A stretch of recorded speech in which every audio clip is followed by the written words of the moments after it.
बिभ्रद्भिन्नस्फटिकरुचिरे पुण्डरीके निषण्णः अम्लानश्रीरमृतविशदैरंशुभिप्लावयन्माम् आविर्भूयादनगमहिमा मानसे वागधीशः स्वान्तस्थानन्तशय्याय पूर्णज्ञानरसार्णसे उत्तुङ्गवाक्तरङ्गाय मध्वदुग्धाब्धये नमः।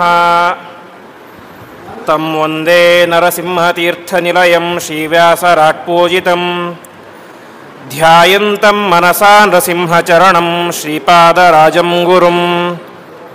विष्णुतीर्थकल्पवृक्षो विष्णुतीर्थश्च कामधुक् चिन्तामणिर्विष्णुतीर्थो यतीन्द्रः सर्वकामदः।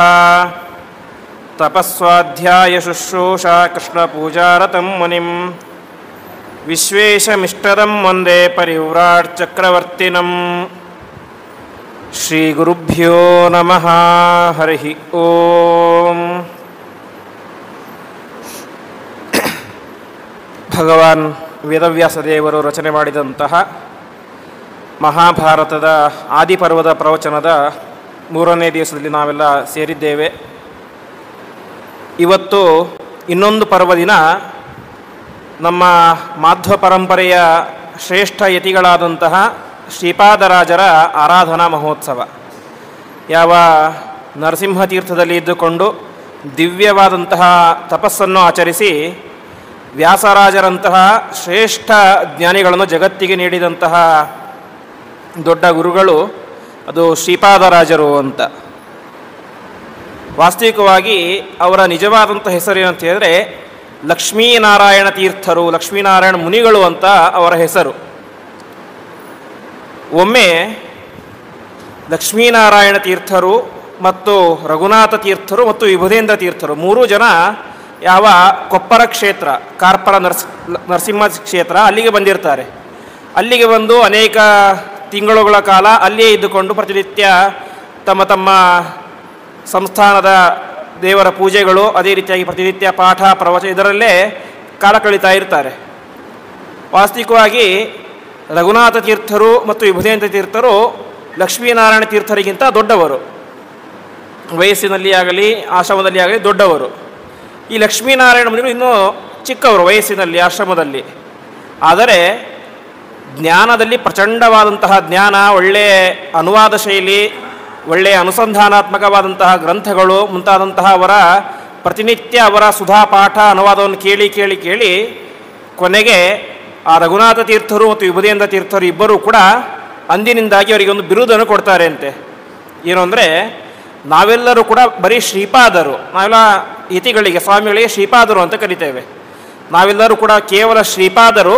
ಆದರೆ ಇಂದಿನಿಂದ ನೀವು ಶ್ರೀಪಾದರಲ್ಲ, ನೀವು ಕೇವಲ ಶ್ರೀಪಾದರಲ್ಲ, ಶ್ರೀಪಾದರಾಜರು ಎಂಬುದಾಗಿ ಅವರಿಗೆ ಬಿರುದು ಕೊಡ್ತಾರೆ ಅಂತೆ. ಹಾಗಾಗಿ ಅಂದಿನಿಂದಾಗಿ ಅವ್ರ ಹೆಸರೇ ಬದಲಾಯಿತು, ಶ್ರೀಪಾದರಾಜರು ಅಂತ. ಎಷ್ಟರ ಮಟ್ಟಿಗೆ ಅಂತ ಹೇಳಿದ್ರೆ, ಇವತ್ತು ಲಕ್ಷ್ಮೀನಾರಾಯಣ ತೀರ್ಥರು ಅಂದರೆ ಯಾರಿಗೆ ಗೊತ್ತಾಗೋದೇ ಇಲ್ಲ, ಶ್ರೀಪಾದರಾಜರು ಅಂದ್ರೇ ಗೊತ್ತಾಗುತ್ತೆ. ಆ ರೀತಿಯಾಗಿ ತಮ್ಮ ವಿಶಿಷ್ಟವಾದಂತಹ ಖ್ಯಾತಿಯನ್ನು ಪಡೆದಂತಹ ಶ್ರೀಪಾದರಾಜರು ಮಾಧ್ವ ವಾಂಗ್ಮಯದಲ್ಲಿ ವಾಗ್ವಜ್ರ ಅಂತ ವಿಶಿಷ್ಟವಾದಂತಹ ಒಂದು ಗ್ರಂಥ, ಶ್ರೀಮನ್ ನ್ಯಾಯಸುಧಾಕ್ಕೆ ವ್ಯಾಖ್ಯಾನ ರೂಪವಾಗಿ ಅತ್ಯಂತ ಶ್ರೇಷ್ಠವಾದಂತಹ ವಾಗ್ವಜ್ರ ಎಂಬಂತಹ ಒಂದು ಗ್ರಂಥವನ್ನು ರಚನೆ ಮಾಡಿದ್ದಾರೆ. ಆ ರೀತಿಯಾಗಿ ವಾಸ್ತವಿಕವಾಗಿ ಶ್ರೀಪಾದರಾಜರು ಹೆಚ್ಚು ಗ್ರಂಥಗಳನ್ನು ಬರೆದಿಲ್ಲ. ಆದರೆ ಆ ಗ್ರಂಥಗಳನ್ನು ರಚನೆ ಮಾಡುವಂತಹ ವ್ಯಾಸರಾಜರೆಂಬಂತಹ ದೊಡ್ಡ ವಿದ್ವಾಂಸರನ್ನು ಜಗತ್ತಿಗೆ ನೀಡಿದ್ದಾರೆ, ಮಾಧ್ವ ಪ್ರಪಂಚಕ್ಕೆ ನೀಡಿದ್ದಾರೆ. ಒಮ್ಮೆ ಶ್ರೀಪಾದರಾಜರಿಗೆ ಇನ್ನೂ ಹದಿಹರೆಯದ ವಯಸ್ಸು. ಆವಾಗ ಏನಾಗಿರುತ್ತೆ, ಒಬ್ಬ ಪಕ್ಷಧರ ಮಿಶ್ರ ಅಂತ ಅದ್ವೈತ ಪಂಡಿತ, ಆಗಿನ ಕಾಲದ ಭಾರೀ ಪ್ರಸಿದ್ಧ ಪಂಡಿತ. ಯಾರೊಟ್ಟಿಗೂ ಕೂಡ ಅವನಿಗೆ ಸೋಲು ಅನ್ನೋದು ಇರಲೇ ಇಲ್ಲ, ಎಲ್ಲರೊಟ್ಟಿಗೆ ವಾದ ಮಾಡಿದಾಗಲೂ ಕೂಡ ಗೆದ್ದೇ ಅವನು ಬರ್ತಾ ಇದ್ದ. ಇಂತಹ ಪಕ್ಷಧರ ಮಿಶ್ರ ಒಂದು ಸಲ ವಾದಕ್ಕೆ ಅಂತ ಬರ್ತಾನೆ ಅಂತೆ. ಯಾರ ಹತ್ತಿರ? ವ್ಯಾಸರಾಜರ ಹತ್ರ ಬರ್ತಾನೆ. ವ್ಯಾಸರಾಜರ ಹತ್ರ ಬರ್ತಾನೆ, ಅನೇಕ ದಿನಗಳ ಕಾಲ ವಾದ ಆಗುತ್ತೆ. ಆ ವಾದದಲ್ಲಿ ವ್ಯಾಸರಾಜರು ಪಕ್ಷಧರ ಮಿಶ್ರನನ್ನು ಸೋಲಿಸ್ತಾರೆ.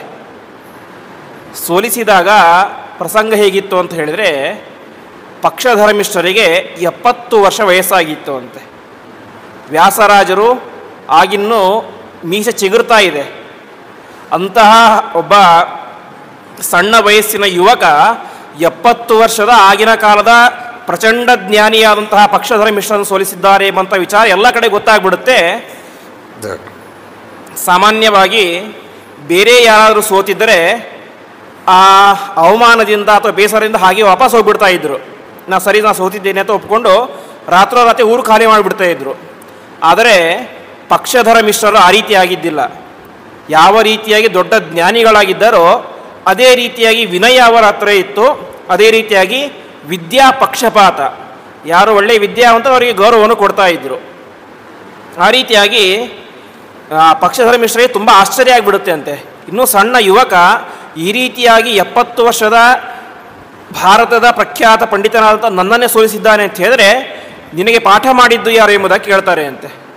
ಅದಕ್ಕೆ ವ್ಯಾಸರಾಜರು ಹೇಳ್ತಾರೆ, ಹೀಗೆ ಶ್ರೀಪಾದರಾಜರು ಅಂತ. ಸರಿ, ಎಲ್ಲಿದ್ದಾರೆ ಅವರು ಅಂತ. ಹೀಗೆ ಮುಳುಬಾಗಿಲು ನರಸಿಂಹತೀರ್ಥದಲ್ಲಿ ಇದ್ದಾರೆ ಅಂತ. ಸರಿ, ಇವತ್ತೇ ಹೋಗೋಣ ನೋಡಲಿಕ್ಕೆ ಅವರನ್ನು ಅಂತ ಅನೇಕ ದಿನಗಳ ಕಾಲ ನಡೆದುಕೊಂಡು ಹೋಗಿ ಮುಳುಬಾಗಿಲಿಗೆ ಬರ್ತಾರೆ. ಶ್ರೀಪಾದರಾಜೇ ಆಗಲೇ ವಯಸ್ಸಾಗಿರುತ್ತೆ. ಆವಾಗ ಅವರು ಬಂದು ಒಂದು ಮಾತೇ ಹೇಳ್ತಾರೆ ಅಂತೆ, ಸದ್ಯಕ್ಕೆ ಭಾರತದಲ್ಲಿರುವಂತಹ ಎಲ್ಲ ಪಂಡಿತರಲ್ಲಿ ಅಗ್ರಗಣ್ಯ ಪಂಡಿತ ಅಂತ ಹೇಳಿದ್ರೆ ಅದು ನಾನು, ಪಕ್ಷಧರ ಮಿಶ್ರ. ಇದು ನಾನು ಹೇಳ್ತಾ ಇರೋದಲ್ಲ, ಇಡೀ ಭಾರತ ದೇಶವೇ ಹೇಳ್ತಾ ಇದೆ, ಸಾತ್ವಿಕ ಪ್ರಪಂಚ ಹೇಳ್ತಾ ಇದೆ. ಅಂತಹ ನಾನು ಲೆಕ್ಕವಿಲ್ಲದಷ್ಟು ಗ್ರಂಥ ಓದ್ಬಿಟ್ಟಿದ್ದೇನೆ, 100 ಗ್ರಂಥಗಳನ್ನು ಓದಿಬಿಟ್ಟಿದ್ದೇನೆ. ಆದರೆ ನಿಮ್ಮ ಶಿಷ್ಯನಾದಂತಹ ಈ ವ್ಯಾಸರಾಜರನ್ನು ನೋಡಿದರೆ ನನಗೆ ಒಂದು ಮಾತು ಹೇಳಬೇಕನ್ಸುತ್ತೆ ಅಂತ ಹೇಳ್ತಾರೆ. ಏನಂದರೆ, ಯದಧೀತಂ ತದಧೀತಂ ಯದಪ್ಯನಧೀತಂ ತದಧೀತಂ ಅಂತ. ಅಂದರೆ ನಾನು ನನ್ನ ಈ 70 ವರ್ಷದ ಜೀವನದಲ್ಲಿ ಎಷ್ಟು ಗ್ರಂಥಗಳನ್ನು ಅಧ್ಯಯನ ಮಾಡಿದ್ದೇನೋ ಆ ಎಲ್ಲ ಗ್ರಂಥಗಳನ್ನು ಚಿಕ್ಕ ವಯಸ್ಸಿನಲ್ಲಿಯೇ ಈ ವ್ಯಾಸರಾಜರು ಅಧ್ಯಯನ ಮಾಡಿದ್ದಾರೆ. ನಾನು ಅಧ್ಯಯನ ಮಾಡದೇ ಇರುವಂತಹ ಗ್ರಂಥಗಳು ಮಾತ್ರ ಅಲ್ಲ, ಇಲ್ಲಿಯ ತನಕ ನಾನು ಹೆಸರೇ ಕೇಳದಿರುವಂತಹ ಗ್ರಂಥಗಳನ್ನು ಕೂಡ ಈ ವ್ಯಾಸರಾಜರು ಅಧ್ಯಯನ ಮಾಡಿದ್ದಾರೆ. ನಾನು ಓದಿರುವಂತಹ ಗ್ರಂಥಗಳನ್ನು ಅಧ್ಯಯನ ಮಾಡಿದ್ದಾರೆ, ಓದದೇ ಇರುವಂತಹ, ಹೆಸರನ್ನು ಕೇಳದೇ ಇರುವಂತಹ ಗ್ರಂಥಗಳನ್ನು ಅಧ್ಯಯನ ಮಾಡಿದ್ದಾರೆ. ಹಾಗಾಗಿ ನಾನು ಜೀವನದಲ್ಲಿ ನಮಸ್ಕಾರ ಮಾಡಿದ್ದು ಒಬ್ಬರಿಗಂತೆ. ಯಾರಿಗೆ? ಸಾಕ್ಷಾತ್ ವೇದವ್ಯಾಸ ದೇವರಿಗೆ. 18 ಪುರಾಣಗಳನ್ನು ರಚನೆ ಮಾಡಿಕೊಟ್ಟಂತಹ, ಮಹಾಭಾರತ ರಚನೆ ಮಾಡಿಕೊಟ್ಟಿದ್ದಾರೆ, ವೇದ ವಿಭಾಗವನ್ನು ಮಾಡಿಕೊಟ್ಟಿದ್ದಾರೆ. ಅವರಿಗೆ ಮಾತ್ರ ನಾನು ನಮಸ್ಕಾರ ಮಾಡ್ತಾ ಇದ್ದದ್ದು. ಆದರೆ ಇಂದಿನಿಂದಾಗಿ ಈ ಅಭಿನವ ವ್ಯಾಸರಂತೆ ಇರುವಂತಹ ವ್ಯಾಸರಾಜರಿಗೂ ನಮಸ್ಕಾರ ಮಾಡ್ತೇನೆ. ಅವರಿಗೆ ಇಷ್ಟೆಲ್ಲ ಗ್ರಂಥಗಳನ್ನು ಪಾಠ ಹೇಳಿಕೊಟ್ಟಂತಹ ನಿಮಗೂ ಸಾಷ್ಟಾಂಗ ನಮಸ್ಕಾರ ಮಾಡ್ತೇನೆ ಅಂತ ಶ್ರೇಷ್ಠ ಅದ್ವೈತ ಪಂಡಿತನಾದಂತಹ ಪಕ್ಷಧರ ಮಿಶ್ರ ಸಾಷ್ಟಾಂಗವಾಗಿ ನಮಸ್ಕಾರ ಮಾಡ್ತಾನೆ ವ್ಯಾಸರಾಜರಿಗೆ ಮತ್ತು ಶ್ರೀಪಾದರಾಜರಿಗೆ. ಆ ರೀತಿಯಾಗಿ ಉತ್ತಮ ದೀಕ್ಷೆ ವ್ಯಾಸರಾಜರಂತಹ ಶ್ರೇಷ್ಠ ವಿದ್ವಾಂಸರನ್ನು ಜಗತ್ತಿಗೆ ಕೊಟ್ಟು, ಮುಂದೆ ಆ ವ್ಯಾಸರಾಜರು ತರ್ಕತಾಂಡವ, ನ್ಯಾಯಾಮೃತ, ತಾತ್ಪರ್ಯ ಚಂದ್ರಿಕಾ ಅಂತ ವ್ಯಾಸತ್ರಯ ಅಂತ ಪ್ರಖ್ಯಾತವಾದಂತಹ ಗ್ರಂಥಗಳನ್ನು ರಚನೆ ಮಾಡಿ ಒಂದು ದ್ವೈತ ಸಮಾಜಕ್ಕೆ ಒಳ್ಳೆಯ ಗ್ರಂಥಗಳನ್ನು ಕೊಟ್ಟಂತಹ ಜ್ಞಾನಿಗಳು. ಅದೇ ರೀತಿಯಾಗಿ ಶ್ರೀಪಾದರಾಜರು ಅನೇಕ ಮಹಿಮೆಗಳನ್ನು ಕೂಡ ತೋರಿಸಿದ್ದಾರೆ. ಗ್ರಂಥಗಳಾಯಿತು, ಈ ಕಡೆ ಕನ್ನಡದಲ್ಲಿ ಅನೇಕ ಪದ್ಯಗಳು, ಪ್ರಖ್ಯಾತವಾದಂತಹ ಮಧ್ವನಾಮ, ವಿಶೇಷವಾಗಿ ವಾಯುದೇವರ ಮೂಲ ರೂಪ, ಹನುಮಂತ ರೂಪ, ಭೀಮರೂಪ ಮತ್ತು ಮಧ್ವರೂಪ 4 ರೂಪಗಳನ್ನು ಸಾರುವಂತಹ ದಿವ್ಯವಾದಂತಹ ಕನ್ನಡದಲ್ಲಿ ಮಧ್ವನಾಮವನ್ನು ರಚನೆ ಮಾಡಿಕೊಟ್ಟಿದ್ದಾರೆ. ಅನೇಕ ಹರಿದಾಸರ ಪದ್ಯಗಳು. ರಚನೆ ಮಾಡಬೇಕಾಗಿದ್ದರೆ ಕಾಲ ಹೇಗಿತ್ತು ಅಂತ ನೋಡಬೇಕು. ಅವರು ಇದ್ದದ್ದು ಬಹುಶಃ 14ನೇ ಶತಮಾನ. ಆ ಶತಮಾನ ಅತ್ಯಂತ ಮಡಿವಂತಿಕೆಯ ಕಾಲ. ಯಾವ ರೀತಿಯಾಗಿ ಮಡಿವಂತಿಕೆ ಇತ್ತು ಅಂತ ಹೇಳಿದರೆ, ಒಬ್ಬ ವಿದ್ವಾಂಸರು, ಪಂಡಿತರಾದಂಥವರು, ಸನ್ಯಾಸಿಗಳಾದಂಥವರು ಕನ್ನಡದಲ್ಲಿ ಮಾತನಾಡಿದರೆ ಮೈಲಿಗೆ ಅನ್ನುವಂತಹ ಕಾಲ ಇತ್ತು ಆ ಕಾಲದಲ್ಲಿ. ಅಂತಹ ಕಾಲದಲ್ಲಿ ಒಬ್ಬ ಸನ್ಯಾಸಿ ಮಾಡಲಿಕ್ಕೆ ಸಾಧ್ಯವೇ ಇಲ್ಲ ಅನ್ನುವಂತಹ ಕನ್ನಡದಲ್ಲಿ ಪದ್ಯಗಳನ್ನು ರಚನೆ ಮಾಡಿ ಸಂಸ್ಕೃತ ಅರ್ಥ ಆಗದೇ ಇರುವಂತಹ ಸಾಮಾನ್ಯ ವರ್ಗದ ಜನರಿಗೂ ಕೂಡ ಮಧ್ವಾಚಾರ್ಯರ ತತ್ವ, ವೇದವ್ಯಾಸರ ತತ್ವ, ವೇದವ್ಯಾಸರ ಉಪದೇಶಗಳು, ಆಚಾರ್ಯರ ಉಪದೇಶಗಳು ಎಲ್ಲರಿಗೂ ಕೂಡ ಮನಸ್ಸಿಗೆ ಮುಟ್ಟಬೇಕು. ಭಾಷೆ ಮುಖ್ಯ ಅಲ್ಲ, ಭಾವ ಮುಖ್ಯ, ಭಕ್ತಿ ಮುಖ್ಯ ಅಂತ ತೋರಿಸಿಕೊಟ್ಟಂತಹ ಮೊದಲಿಗರು ಅಂತ ಹೇಳೋದು ಶ್ರೀಪಾದರಾಜರು. ನಂತರ ಅದೇ ಪರಂಪರೆಯಿಂದಾಗಿ ಪುರಂದರದಾಸರು ಮುಂತಾದಂತಹ ಶ್ರೇಷ್ಠ ಜ್ಞಾನಿಗಳು, ವಾದಿರಾಜರು, ವ್ಯಾಸರಾಜ ಎಲ್ಲರೂ ಕೂಡ ತಾವೇನು ಮಾಡ್ತಾರೆ, ಕನ್ನಡದಲ್ಲಿ ಪದ್ಯವನ್ನು ರಚನೆ ಮಾಡ್ತಾರೆ. ಅದಕ್ಕೆ ಮೂಲ ಕಾರಣ ಅದು ಶ್ರೀಪಾದರಾಜರು ಅಂತ. ಈ ರೀತಿಯಾಗಿ ಸಮಾಜದ ಮೇಲಿನ ಕರುಣೆಯಿಂದಾಗಿ ಅನೇಕ ದಿವ್ಯ ಪ್ರಮೇಯಗಳನ್ನು ತತ್ವಗಳನ್ನು ಕನ್ನಡದ ಪದ್ಯದಲ್ಲಿ ರೂಪದಲ್ಲಿ ನಮಗೆ ಕೊಟ್ಟಿದ್ದಾರೆ. ಇನ್ನೊಂದು ಸಲ ಒಬ್ಬ ವಿಪ್ರಗೆ ಬ್ರಹ್ಮಹತ್ಯಾ ದೋಷ ಬರಲು ಅಂತ ಒಬ್ಬ ಬ್ರಾಹ್ಮಣ ಏನೋ ಒಂದು ಕಾರಣದಿಂದಾಗಿ ಬ್ರಹ್ಮಹತ್ಯಾ ದೋಷ ಬಂದಿರುತ್ತೆ. ಬ್ರಹ್ಮಹತ್ಯೆ ಅಂತ ಹೇಳಿದ್ರೆ ಬ್ರಾಹ್ಮಣರನ್ನು ಕೊಲ್ಲಬೇಕು ಅಂತ ಅರ್ಥ ಅಲ್ಲ. ಬ್ರಾಹ್ಮಣರನ್ನು ಮನಸಾರೆ ಮನಸ್ಸಿನಲ್ಲಿ ಬೈದರೂ ಕೂಡ ಸಾಕು, ಅದನ್ನು ಅವರು ಹತ್ಯೆ ಮಾಡಿದ ಸಮಾನ. ಹೇಗೆ ನಿನ್ನೆ ಕೇಳಿದಂತೆ ಅಶ್ವತ್ಥಾಮ ದುರ್ಯೋಧನ ಹೇಳ್ತಾನೆ ಅವನಿಗೆ, ನೀನು ನನ್ನ ಹೆಂಡತಿನ ಮಕ್ಕಳನ್ನು ಹುಟ್ಟಿಸು ಅಂತ. ಅವನು ಹೂ ಅಂತ ಹೇಳಿಲ್ಲ, ಸುಮ್ಮನೆ ಮೌನವಾಗಿದ್ದ. ಮೌನವಾಗಿ ಇದ್ದರೂ ಕೂಡ ಏನಾಯಿತು, ಅವನು ಬ್ರಹ್ಮಚರ್ಯವೇ ನಾಶ ಆಯಿತು. ಹಾಗೆ ಮನಸ್ಸಿನಲ್ಲಿ ಒಬ್ಬ ಬ್ರಾಹ್ಮಣನಿಗೆ ಬೈದರೂ ಸಾಕು, ಅದರಿಂದ ಏನಾಗುತ್ತೆ, ಅವನಿಗೆ ನಾವು ಮುಟ್ಟದೇ ಹೋದರೂ ಕೂಡ ಅವನು ಹತ್ಯೆ ಮಾಡಿದಂತಹ ಪಾಪ ಬರುತ್ತೆ. ಹಾಗೆ ಒಬ್ಬ ಬ್ರಾಹ್ಮಣನಿಗೆ ಏನೋ ಒಂದು ಕಾರಣದಿಂದಾಗಿ ಬ್ರಹ್ಮಹತ್ಯಾ ದೋಷ ಬಂದಿತ್ತು. ಅವನು ವಾಸ್ತವಿಕವಾಗಿ ಒಳ್ಳೆ ಸಾತ್ವಿಕ ಬ್ರಾಹ್ಮಣ. ನೀನು ಶ್ರೀಪಾದರಾಜರ ಹತ್ತಿರ ಬರ್ತಾನೆ, ಈ ರೀತಿಯಾಗಿ ನನಗೆ ಬ್ರಹ್ಮಹತ್ಯಾ ದೋಷ ಬಂದಿದೆ, ಪರಿಹಾರ ಮಾಡಿಕೊಡಬೇಕು ಅಂತ. ಸರಿ ಅಂತ ಶ್ರೀಪಾದರಾಜು ಪ್ರತಿನಿತ್ಯ ದೇವರ ಪೂಜೆಯನ್ನು ಮಾಡಿ, ನಾವೇನು ಶಂಖಭ್ರಮಣ ಅಂತ ಮಾಡ್ತೇವೆ ದೇವರಿಗೆ, ಆ ಶಂಖಭ್ರಮಣದ ನೀರನ್ನು ಅವನಿಗೆ ಪ್ರೋಕ್ಷಣೆ ಮಾಡಿ ಮಾಡಿ ಮಾಡಿ ಕೆಲವೇ ದಿವಸಗಳಲ್ಲಿ ಅವನ ಬ್ರಹ್ಮಹತ್ಯಾ ದೋಷವನ್ನು ಪರಿಹಾರ ಮಾಡ್ತಾರೆ. ಬ್ರಾಹ್ಮಣ ಬಂದು ಹೇಳಿದ, ನನಗೆ ಬ್ರಹ್ಮಹತ್ಯಾ ದೋಷ ಬಂದಿದೆ ಅಂತ. ಇವರು ಸ್ವಲ್ಪ ದಿವಸಗಳಲ್ಲಿ ಬ್ರಹ್ಮಹತ್ಯಾ ದೋಷ ಪರಿಹಾರ ಮಾಡಿದರು. ಕೆಲವೊಬ್ಬರು ಕುಹಕಿಗಳು ಅಂತ ಇರ್ತಾರೆ, ಅವರು ಬಂದು ಹೇಳಿದರು, ಅವನೇನೋ ಬಂದಿದೆ ಅಂತ ಹೇಳಿದ, ನೀವು ನೀರು ಪ್ರೋಕ್ಷಣೆ ಮಾಡಿದಿರಿ, ಹೋಯಿತು ಅಂತ ಹೇಳಿದಿರಿ. ಬಂದಿದ್ದು ನಮಗೆ ಕಾಣಿಸ್ಲಿಲ್ಲ, ಹೋಗಿದ್ದು ಕಾಣಿಸ್ಲಿಲ್ಲ, ಸುಮ್ಮನೆ ಏನೋ ನಾಟಕ ಮಾಡ್ತಾ ಇದ್ದೀರಿ ಅಂತ ಹೇಳಿಬಿಡ್ತಾರೆ. ಅದಕ್ಕೆ ಶ್ರೀಪಾದರಾಜರು ಹೇಳ್ತಾರೆ, ಹಾಗಾದರೆ ಶಂಖೋದಕದ ಮಹಿಮೆ ಏನಂತ ನಾನು ಇವತ್ತು ನಿಮಗೆ ತೋರಿಸ್ತೇನೆ ಅಂತ ಹೇಳ್ತಾರೆ. ಅವರಿಗೆ ಒಂದು ಬಟ್ಟೆಯನ್ನು ಕೊಡ್ತಾರೆ. ಆ ಬಟ್ಟೆಯನ್ನು ಗೇರೆಣ್ಣೆ ಅಂತ ಹೇಳಿದ್ರೆ ಅತ್ಯಂತ ಗಟ್ಟಿಯಾಗಿ ಅದು ಕೊಳೆ ಕುತ್ಕೊಂಡ್ಬಿಡಿ, ಎಷ್ಟು ಏನು ಮಾಡಿದರೂ ಕೂಡ ಕೊಳೆ ಹೋಗ್ಲಿಕ್ಕೆ ಸಾಧ್ಯನೇ ಇಲ್ಲ. ಇವತ್ತೆಲ್ಲ ಕೆಲವೊಬ್ಬರು ಗಂಡಸು ಬರ್ಕೊಂಡಿರ್ತಾರೆ, ಪಂಜಾದ ಮೇಲೆ ಹೆಸರು ಬರೆದಿರ್ತಾರೆ ಗೇರೆಣ್ಣೆಯಿಂದ ಅಂತ. ಯಾಕಂದರೆ ಎಲ್ಲಾದರೂ ತುಂಬ ಜನ ಇರೋ ಕಡೆ ಹೋದರೆ ಪಂಜ ಕಳಿಬಾರ್ದು ಅಂತ. ಆ ರೀತಿಯಾಗಿ ಒಂದು ಬಿಳಿ ವಸ್ತ್ರವನ್ನು ಅದು ಎದ್ದಿ ಬಿಡ್ತಾರೆ, ಅದ್ದಿ ಒಣಗಾಕ್ತಾರೆ. ಒಣಗಾಕಿ ಅವ್ರಿಗೆ ಕೊಡ್ತಾರೆ, ಯಾರು ಹೇಳಿದ್ರು ಅವರಿಗೆ, ಇದನ್ನು ನಿಮಗೆ 3 ದಿನ ಟೈಮ್ ಕೊಡ್ತೀನಿ, ಇದನ್ನು ಕ್ಲೀನ್ ಮಾಡ್ಕೊಂಬನ್ನಿ ಅಂತ. ಎಷ್ಟು ಯಾವುದೇ ಸೋಪು ಏನು ಹಾಕಿದರೂ ಕೂಡ ಅದು ಕೊಳೆ ಹೋಗೋದೇ ಇಲ್ಲ. ಕೊನೆಗೆ ಶ್ರೀಪಾದರಾಜರು ಹೇಳ್ತಾರೆ, ನಿಮ್ಮ ಕೈಯಲ್ಲಿ ಸಾಧ್ಯ ಇಲ್ವಾ ಅಂತ. ಸಾಧ್ಯ ಇಲ್ಲ ಅಂತ. ಆ ಬಟ್ಟೆ ನನಗೆ ಕೊಡಿ ಅಂತ ಕೇಳ್ತಾರೆ. ಬಟ್ಟೆ ಇಸ್ಕೊಂಡು ಒಂದು ಕಡೆ ಇಡ್ತಾರೆ, ಅದರ ಮೇಲೆ ಒಂದು ಬಿದಿರು ಬುಟ್ಟಿಯನ್ನು ಮುಚ್ತಾರೆ. ಪ್ರತಿನಿತ್ಯ ಪೂಜೆ ಆದ ಮೇಲೆ ತಮ್ಮ ಆಸ್ಥಾನದ ಸಂಸ್ಥಾನ ಪ್ರತಿಮೆಯಾದಂತಹ ಗೋಪಿನಾಥ ದೇವರಿಗೆ, ರಂಗವಿಠಲ ದೇವರಿಗೆ ಆ ಶಂಖಭ್ರಮಣವನ್ನು ಮಾಡಿ ನೀರನ್ನು ಅದಕ್ಕೆ ಪ್ರೋಕ್ಷಣೆ ಮಾಡ್ತಾಯಿದ್ರು. ಹೀಗೆ 7 ದಿನ ಪ್ರೋಕ್ಷಣೆ ಮಾಡಿದರೆ 7ನೇ ದಿವಸ ಬುಟ್ಟಿ ತೆಗೆದರೆ ಆ ವಸ್ತ್ರ ಮೊದಲು ಯಾವ ರೀತಿಯಾಗಿ ಬೆಳ್ಳಗೆ ಇತ್ತೋ ಅದೇ ರೀತಿಯಾಗಿ ಕಪ್ಪು ಬಣ್ಣ ಎಲ್ಲವೂ ಕೂಡ ಸಂಪೂರ್ಣವಾಗಿ ಬೆಳ್ಳಗಾಗಿ ಹೋಗಿತ್ತು ಅಂತೆ.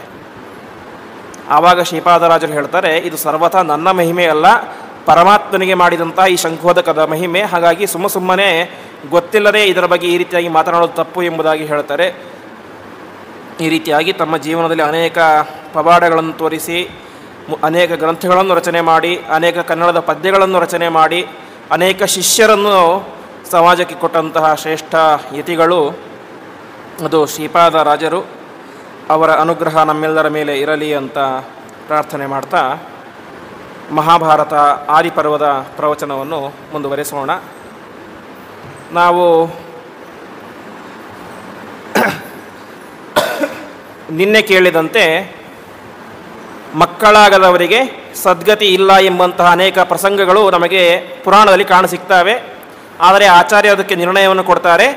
ಅನಪತ್ಯೋಪಿ ಧರ್ಮಾತ್ಮ ಲೋಕಜಿನ್ ನಾತ್ರ ಸಂಶಯ ಅಂತ. ಆ ವ್ಯಕ್ತಿ ಧರ್ಮಿಷ್ಠನಾಗಿದ್ದರೆ, ಜೀವನ ಪೂರ್ತಿ ಧರ್ಮಾಚರಣೆಯನ್ನು ಮಾಡಿದ್ದರೆ, ಅವನಿಗೆ ಮಕ್ಕಳಾಗದೇ ಹೋದರೂ ಕೂಡ ಉತ್ತಮ ಲೋಕ ಎಂಬುದು ಸಿಕ್ಕೇ ಸಿಗುತ್ತೆ ಎಂಬುದಾಗಿ ತಿಳಿಸಿದರು. ಹೀಗೆ ಇಷ್ಟ ಆಯಿತು.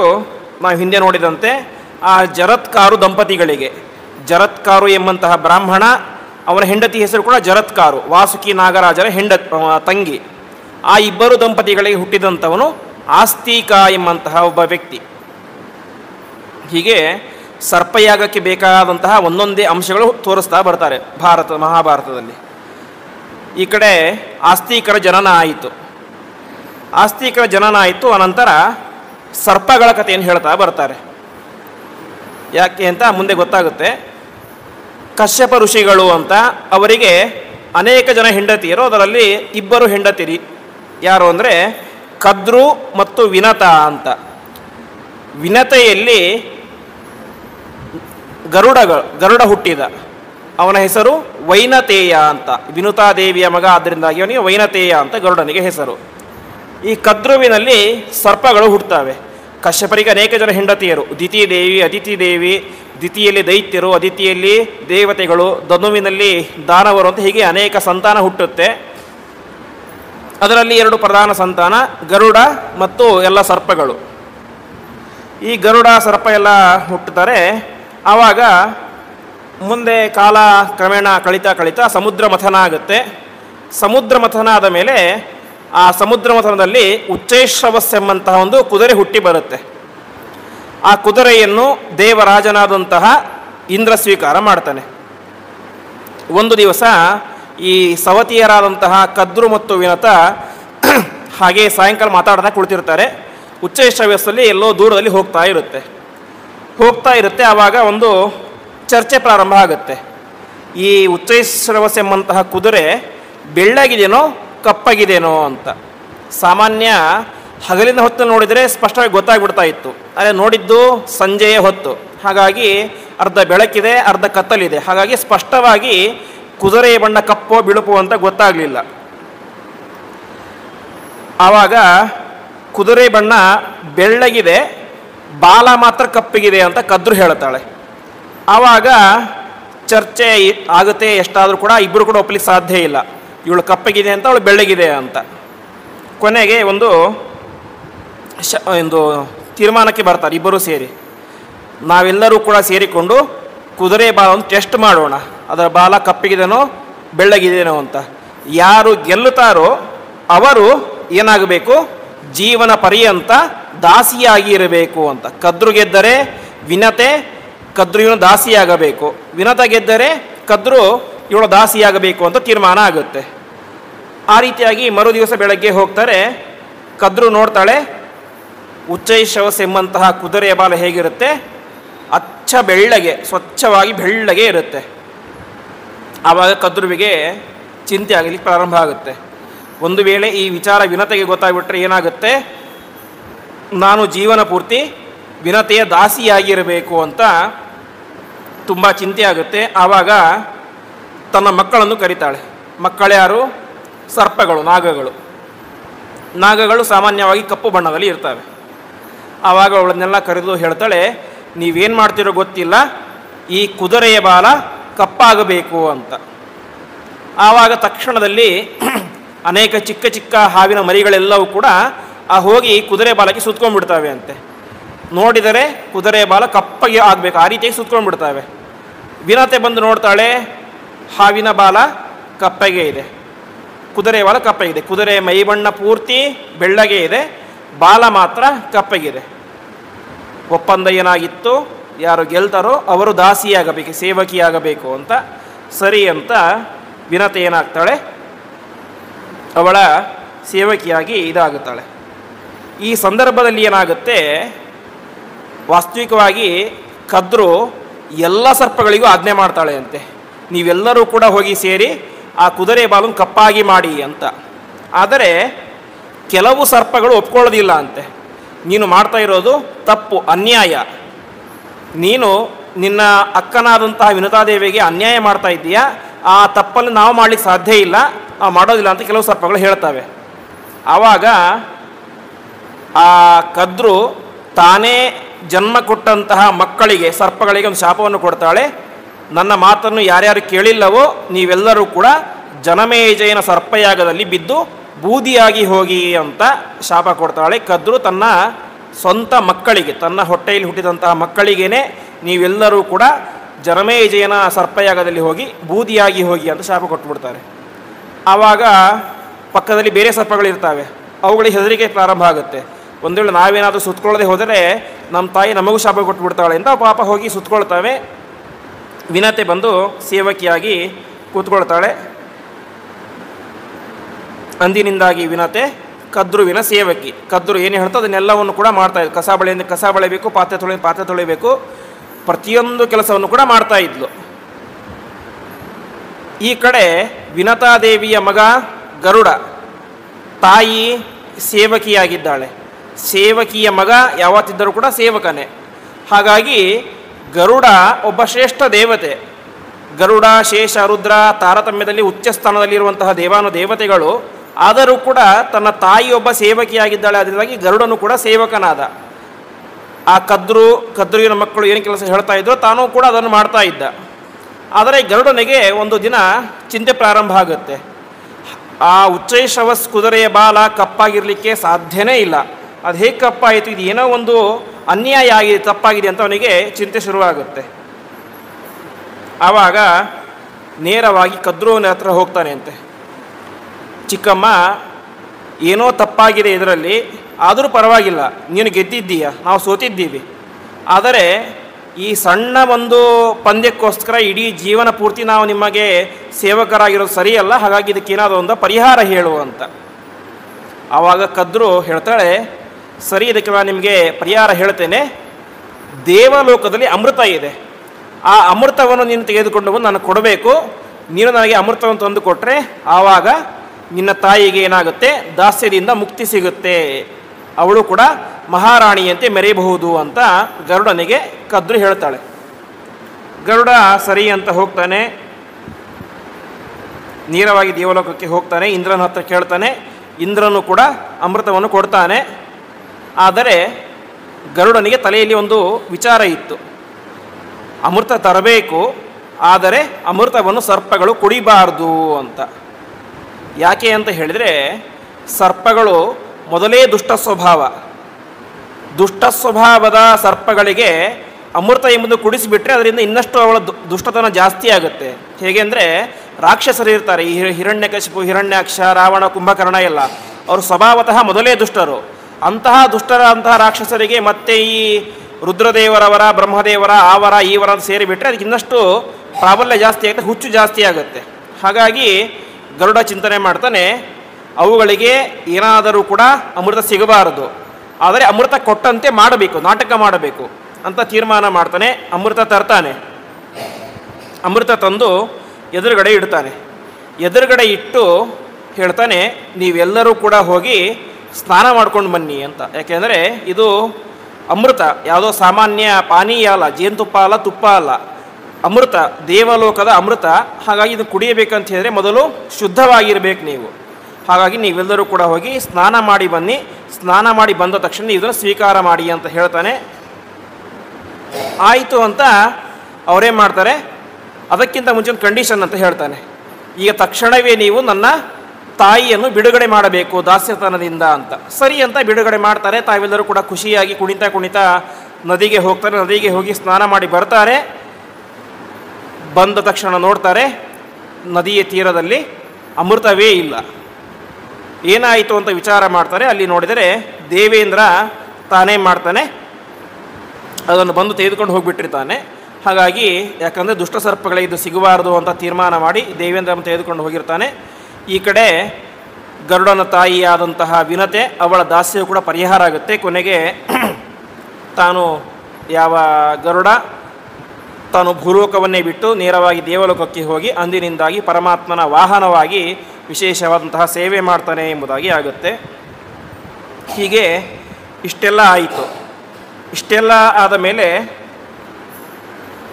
ಇಲ್ಲಿಗೆ ಈ ಕಥೆಯಿಂದ ಸಿದ್ಧವಾದಂಥ ಅಂಶ ಏನು ಅಂತ ಹೇಳಿದರೆ, ಜನಮೇಜಯ ಮಾಡುವಂತಹ ಸರ್ಪಯಾಗಕ್ಕೆ ಆಹುತಿ ಯಾವುದು?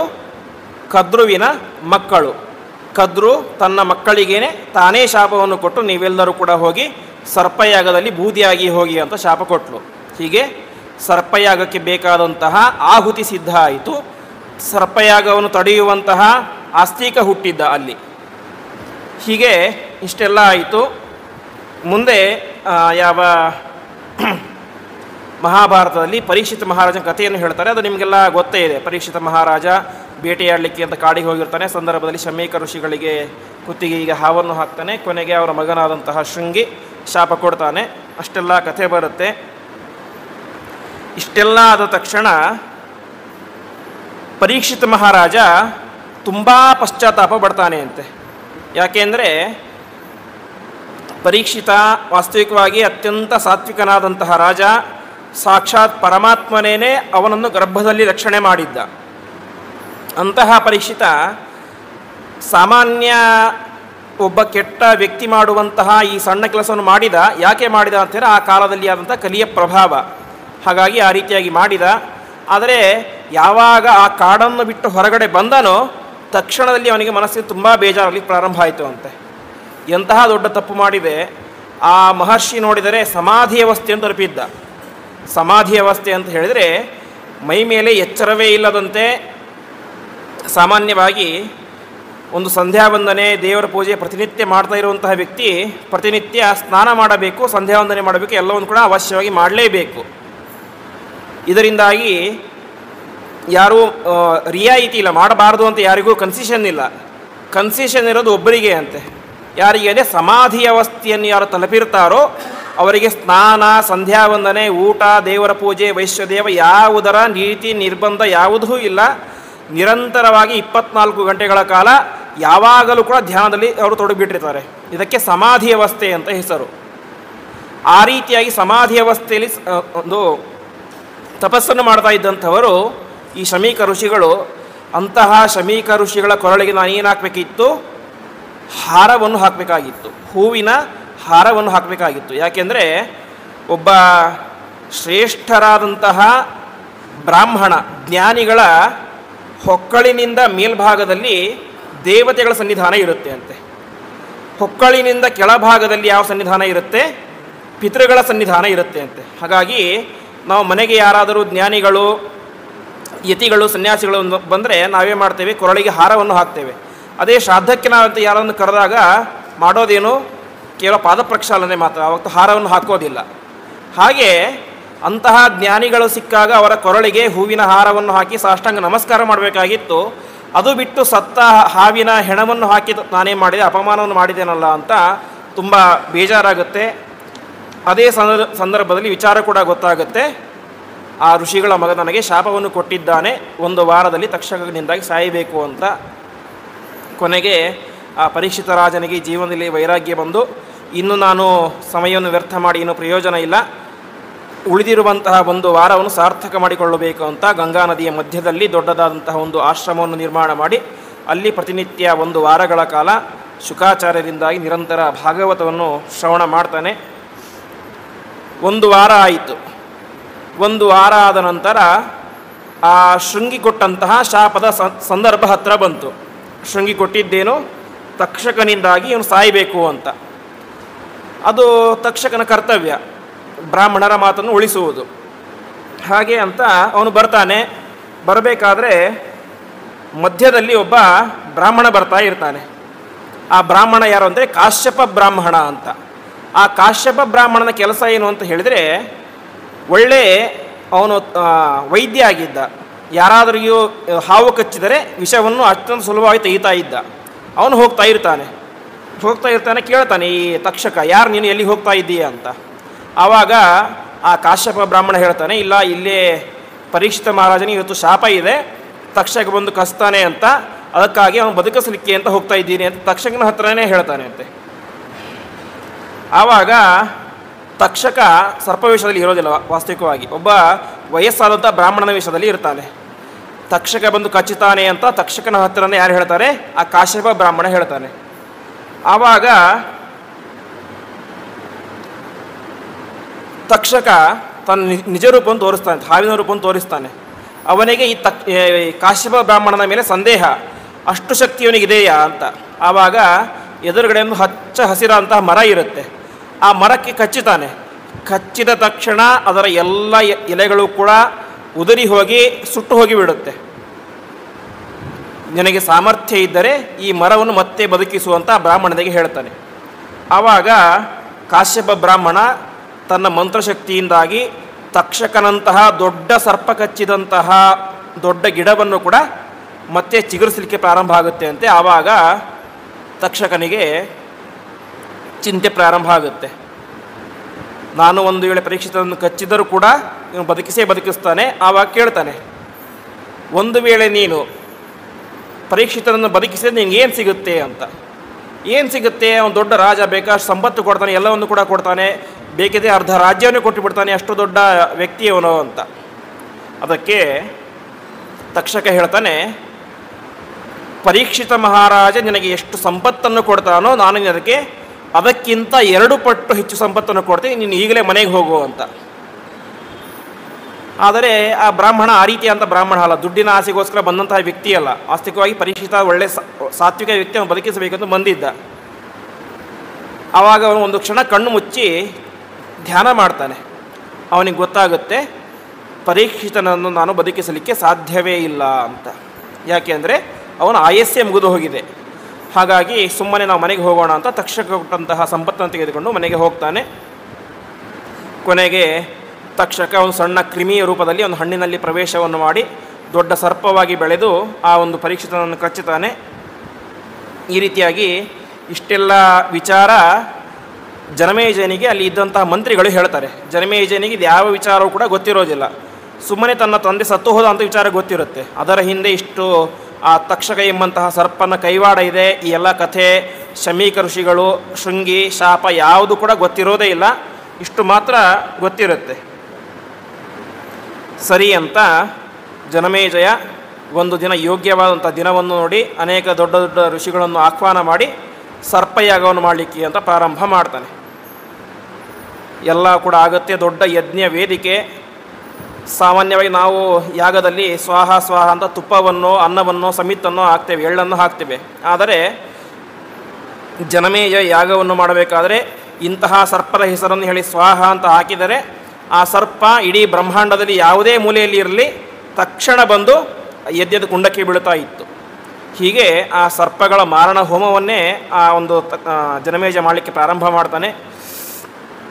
ಆಯಿತು ಲಕ್ಷಾನುಗಟ್ಟಲೆ ಸರ್ಪಗಳು ಸತ್ತು ಹೋಗಿಬಿಟ್ಟು ಅಂತೆ.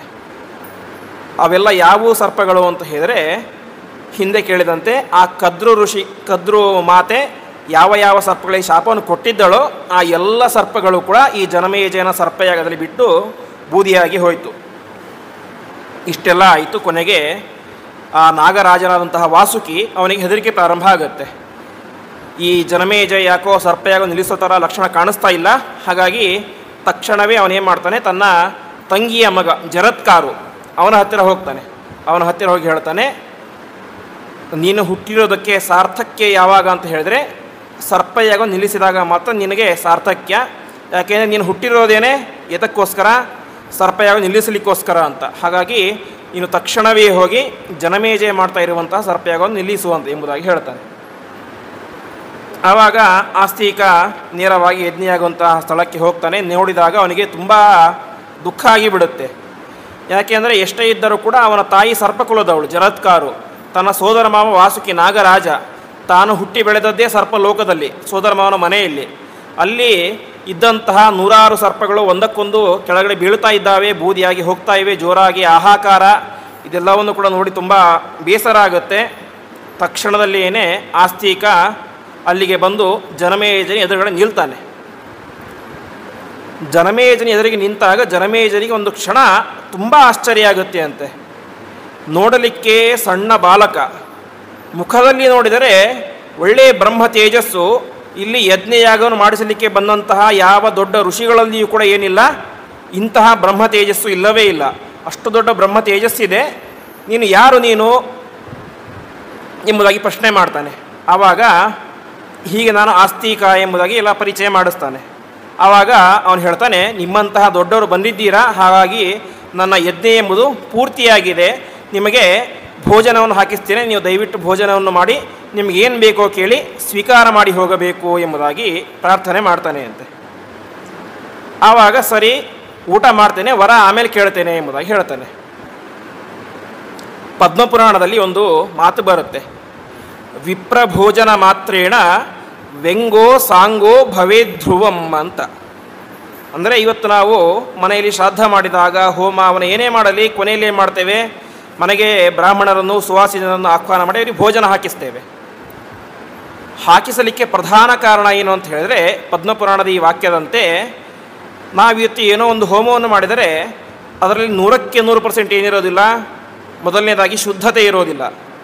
ಯಾಕೆಂದರೆ ಮೊದಲನೇದಾಗಿ ಹೂವನ್ನು ದುಡ್ಡು ಕೊಟ್ಟು ತರಬಾರ್ದು ಎಂಬುದಾಗಿ ಹೇಳ್ತಾರೆ. ಆದರೆ ನಾವು ಹೂವನ್ನು ದುಡ್ಡು ಕೊಟ್ಟೇ ತರ್ತೇವೆ, ಹಣ್ಣನ್ನು ದುಡ್ಡು ಕೊಟ್ಟು ತರಬಾರ್ದಂತ ಹಣ್ಣನ್ನು ದುಡ್ಡು ಕೊಟ್ಟೇ ತರ್ತೇವೆ. ಹೀಗೆ ಎಲ್ಲವನ್ನು ಕೂಡ ದುಡ್ಡು ಕೊಟ್ಟು ತರ್ತೇವೆ. ಅದೇ ರೀತಿಯಾಗಿ ತಂದಂತಹ ವಸ್ತುಗಳಲ್ಲಿ ಕೂಡ ಶುದ್ಧತೆ ಇರೋದಿಲ್ಲ. ಹೀಗೆ ಏನೇನೋ ಇರ್ತವೆ. ಅದೇ ರೀತಿಯಾಗಿ ಮಾಡುವಂತಹ ಕಾರ್ಯಗಳಲ್ಲಿ ನಾವೇನು ಮಂತ್ರ ಉಚ್ಚಾರಣೆ ಮಾಡ್ತೀವೋ ಅದರಲ್ಲಿ 100% ನಮಗೆ ಗೊತ್ತಿರೋದಿಲ್ಲ. ಅದೇ ರೀತಿಯಾಗಿ ಅದರ ಬಗ್ಗೆ ಶ್ರದ್ಧೆ ಇರೋದಿಲ್ಲ. ಹಾಗಾಗಿ ಯಾವುದರಲ್ಲೂ ಕೂಡ ಏನಿರೋದಿಲ್ಲ, ಪರಿಪೂರ್ಣತೆ ಎಂಬುದು ಇರೋದಿಲ್ಲ. ಲೋಪದೋಷಗಳು ಮನುಷ್ಯ ಮಾಡೋದರಲ್ಲಿ ಸಹಜವಾಗಿ ಇದ್ದೇ ಇರುತ್ತೆ.